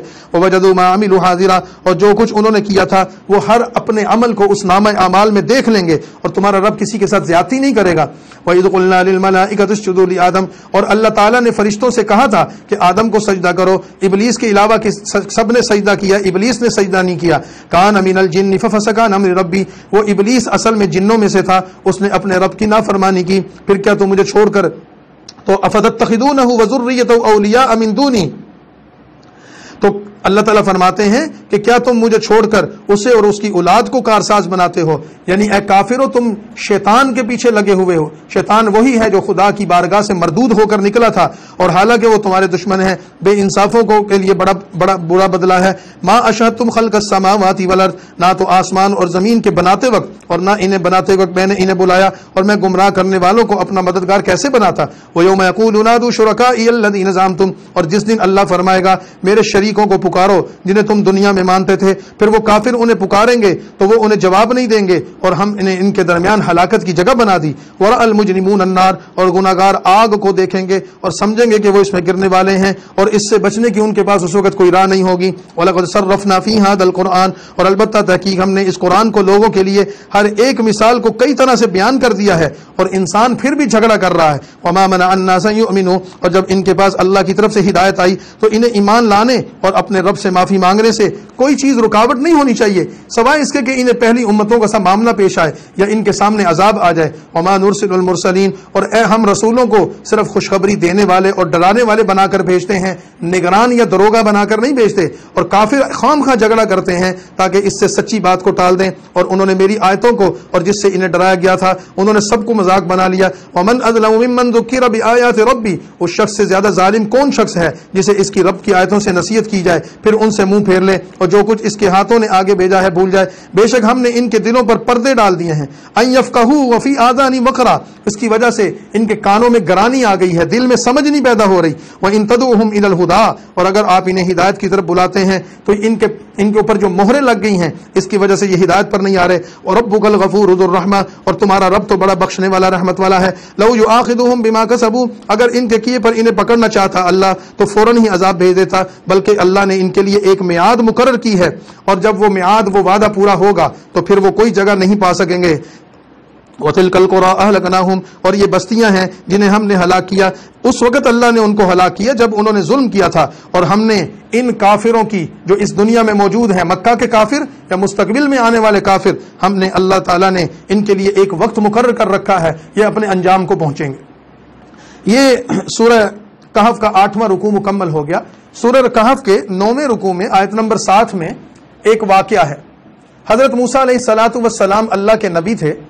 ایک مرتبہ اپنے ساتھیوں کے ساتھ بیٹھے ہوئے تھے تو ان میں سے کسی ساتھی نے سوال کیا کہ اس وقت دنیا میں سب سے بڑا عالم کون ہے؟ حضرت موسیٰ علیہ السلام نے جواب دیا کہ میں سب سے بڑا عالم ہوں. اور یہ بات ان کی درست تھی کہ نبی اپنے دور کا سب سے بڑا عالم ہوتا ہے، کیونکہ اس کے پاس براہ راست اللہ کی طرف سے علم آتا ہے، وہ کسی سے سیکھتا نہیں ہے. لیکن حضرت موسیٰ علیہ السلام کی زبان سے اپنے آپ کو ان کا یہ کہنا، خود اپنے بارے میں کہنا کہ میں سب سے بڑا عالم ہوں، اللہ کو یہ بات پسند نہیں آئی. تو اللہ تعالیٰ نے حضرت موسیٰ سے فرمایا کہ اے موسیٰ، اس دنیا میں آپ سے زیادہ علم والے لوگ بھی موجود ہیں، اور میرا نظام قدرت اتنا بڑا ہے کہ آپ اس کو جانتے ہی نہیں ہیں.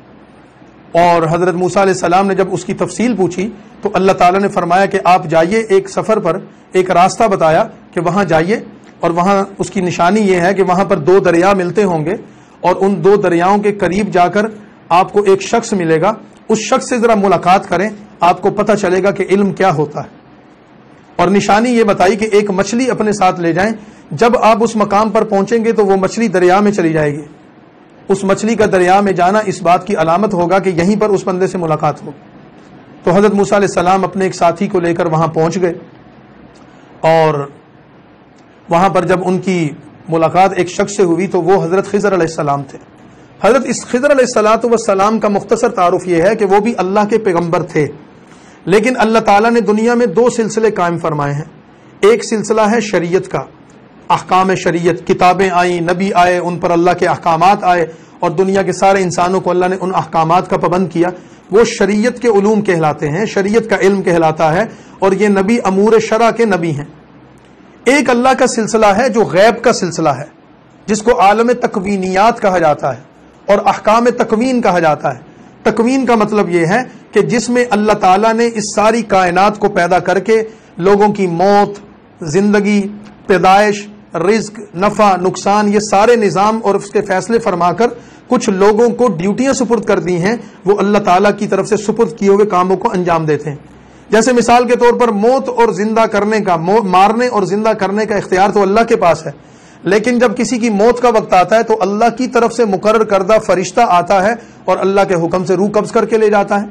لیکن کس کی روح کب قبض کرنی ہے یہ اسرائیل کو بھی نہیں پتا. حضرت اسرائیل کو بھی اللہ بتاتے ہیں کہ فلاں وقت میں فلاں جگہ پر فلاں بندے کی موت کا وقت ہے اور اس طریقے سے روح نکالنی ہے. تو حضرت اسرائیل اللہ کے حکم سے کام کرتے ہیں. یہ تکوینیات ہے. اللہ تعالیٰ نے حضرت خضر علیہ الصلاۃ والسلام کو تکوینیات کا عالم بنایا تھا، نبی بنایا تھا، اور وہ کچھ ایسے کام کرتے تھے جو عام انسانوں کی کوئی سمجھ سے بالا تر تھے. اور ان کے 3 واقعات یہاں ذکر کر کے حضرت موسیٰ علیہ السلام کو ان کے ساتھ لگا کر یہ بتایا کہ یہاں دنیا میں ایسے ایسے علم والے بھی موجود ہیں کہ آپ کی توقعات سے بڑھ کر. اور جب حضرت موسیٰ کی ان سے ملاقات ہوئی تو انہوں نے اپنی ملاقات کے بعد اس بات کا اعتراف کیا کہ بالکل میرا علم تو محدود ہے جو اللہ نے مجھے دیا ہے، اللہ کے علم کے خزانوں کو میں نہیں جانتا. تو اس واقعہ کی ان قصوں کی تفصیلات پھر آگے جب ہم بیان کریں گے آیات میں پھر مزید آ جائیں گے. وَإِذْ قَالَ مُوسَىٰ لِفَتَاهُ، اور جب موسیٰ علیہ السلام نے اپنے ایک ساتھی سے کہا کہ میں ایک سفر پر جا رہا ہوں، یہاں تک کہ 2 دریاؤں کے ملنے کی جگہ پر پہنچ جاؤں گا، چاہے مجھے وہاں سالہ سال چل کر جانا پڑے، لیکن اللہ کا حکم آ گیا، میں نے وہاں جانا ہے اور وہاں پہنچ کر میں نے وہ مناظر دیکھنے. فلما بلغا، پھر جب وہ دونوں 2 دریاؤں کے جمع ہونے کی جگہ پر پہنچے تو حوتہما، تو دونوں اپنی مچھلی کو بھول گئے.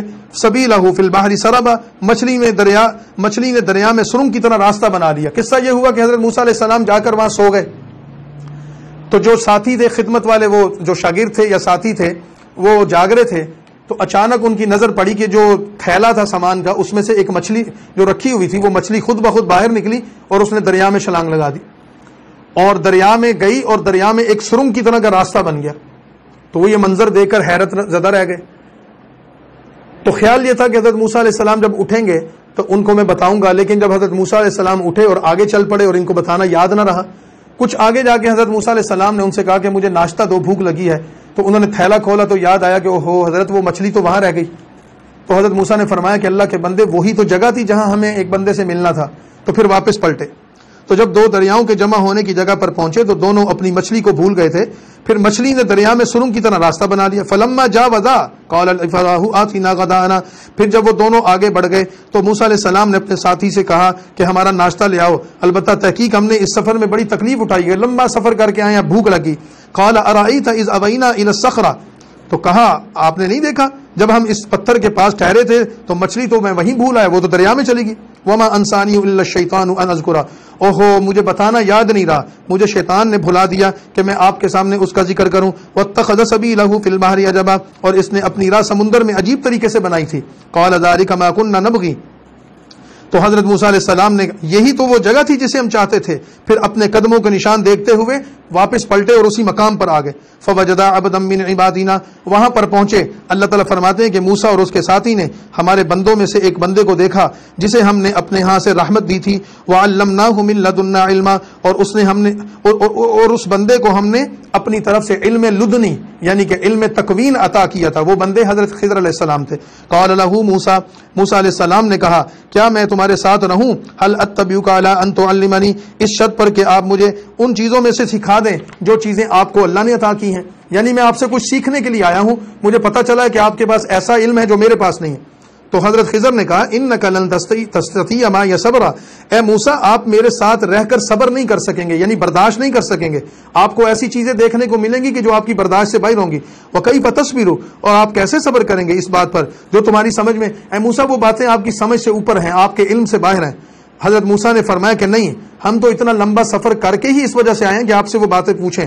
قال ستجدنی ان شاء اللہ صابرا، کہنے لگے اگر اللہ نے چاہا تو اے میرے ساتھی آپ ہمیں صابر ہی پائیں گے، میں کسی بات میں بھی آپ کی مخالفت کر کے رکاوٹ نہیں ڈالوں گا، بس مہربانی آپ مجھے اپنے ساتھ رکھیں تاکہ میں دیکھوں کہ آپ کے پاس کون سا علم ہے۔ قال فإن اتبعتنی، تو خضر نے کہا اگر آپ میرے ساتھ رہے تو مجھ سے آپ نے کسی بات کا سوال نہیں کرنا جب تک کہ کوئی کام میں خود آپ کو بتا نہ دوں، کسی معاملے کی میں آپ کو وضاحت نہ کر دوں، آپ نے بولنا نہیں ہے، میں جو بھی کروں مجھے کرنے دینا ہے، میں جو بھی کروں آپ نے رکاوٹ نہیں ڈالنی، جو بھی میرا معاملہ ہوگا آپ دیکھتے جائیں، ہاں میں کسی بات کی وضاحت کرنا چاہوں گا میں خود کر دوں گا۔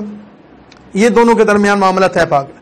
حضرت موسیٰ نے فرمایا کہ ہم آپ سے کچھ سیکھنا چاہتے ہیں، آپ ہمیں ہمارے ساتھ شامل ہو جائیں، آپ ہمیں اپنی رفاقت دے دیں، اور انہوں نے کہا کہ اس شرط پر آپ میرے ساتھی بن کر میرے ساتھ شریک سفر ہو سکتے ہیں کہ آپ نے میرے کسی کام میں مداخلت نہیں کرنی۔ یہ معاملہ طے ہو گیا۔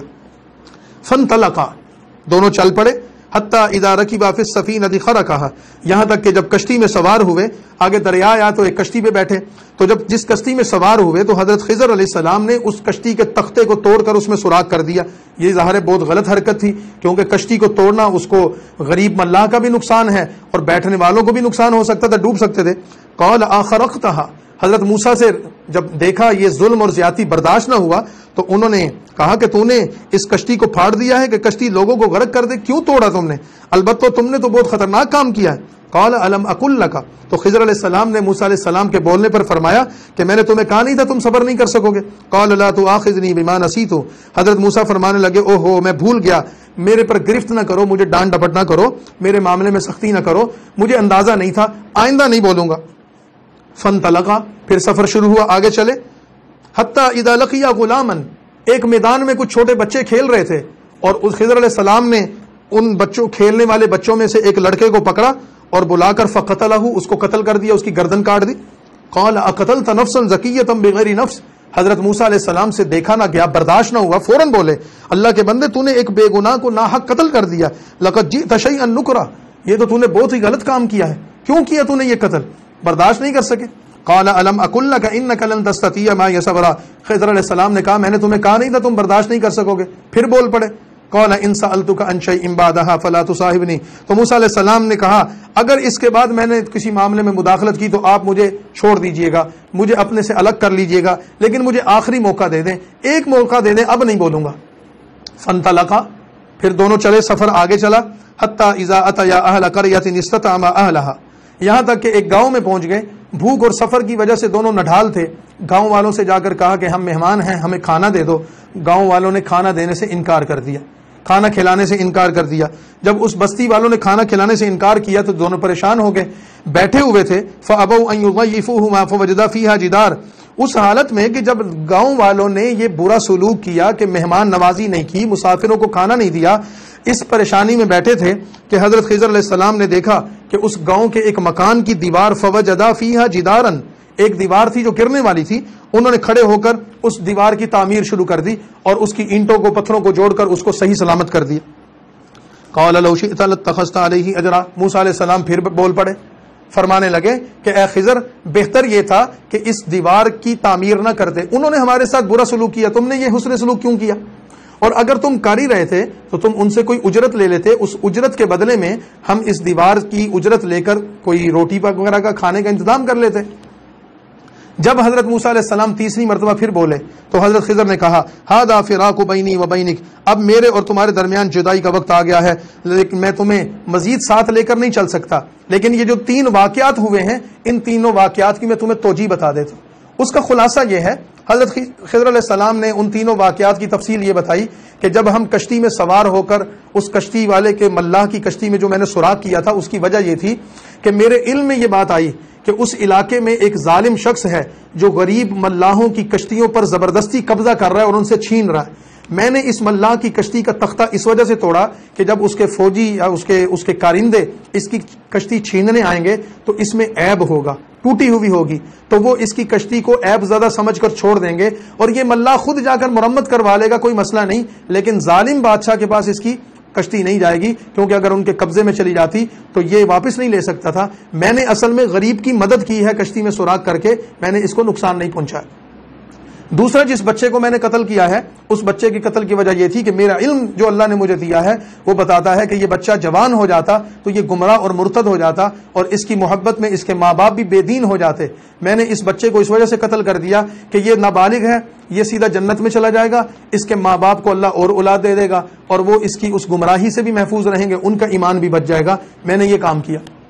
اور تیسرا، جو میں نے دیوار کی تعمیر کی ہے، اگرچہ بستی والوں نے زیادتی کی لیکن یہ دیوار اور یہ مکان ایک یتیم بچوں کا گھر ہے اور ان یتیم بچوں کا کچھ خزانہ اس مکان اور اس دیوار کے نیچے دفن تھا۔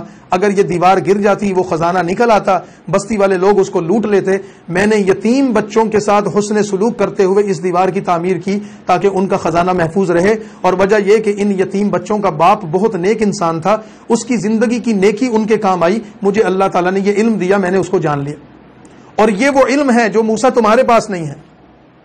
اور موسیٰ علیہ السلام نے جب یہ باتیں سنی تو فرمایا کہ ٹھیک ہے، بات تو ٹھیک ہے کہ میں تو ان کو نہیں سمجھ رہا، کیونکہ احکام شریعت کے اعتبار سے دیکھا جائے تو کشتی کا توڑنا، بچے کا قتل کرنا یہ ناجائز عمل تھا اور شریعت یہی کہتی ہے، لیکن حضرت خضر علیہ السلام کے پاس اللہ کا ایک غیبی نظام، ایک غیبی علم تھا، وہ اللہ کے حکم کے تحت اپنا کام کر رہے تھے۔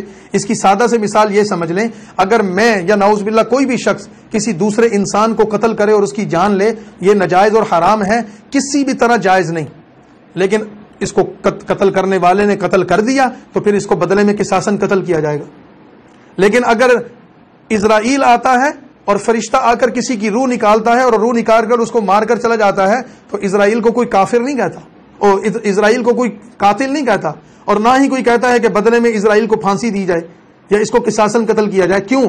میں نے جو قتل کیا یا کسی انسان نے کسی انسان کو قتل کیا، شریعت کے احکامات کا تقاضا یہ ہے، اللہ کے قانون قصاص کا تقاضا یہ ہے، اس قاتل کا ہاتھ روکا جائے یا اس کو بدلے میں قصاصاً قتل کیا جائے، کیونکہ ہم شریعت کے مکلف اور تابع ہیں۔ لیکن اسرائیل کسی شریعت کے پابند نہیں، وہ اللہ کے علم لدنی یا علم تکوین کے پابند اور احکام تکوین کے پابند ہیں۔ اللہ نے ان کو پیدا ہی اس لیے کیا، ان کی ڈیوٹی ہی یہ ہے کہ وہ لوگوں کی روحیں نکالیں، لہذا وہ کوئی جرم نہیں کر رہے۔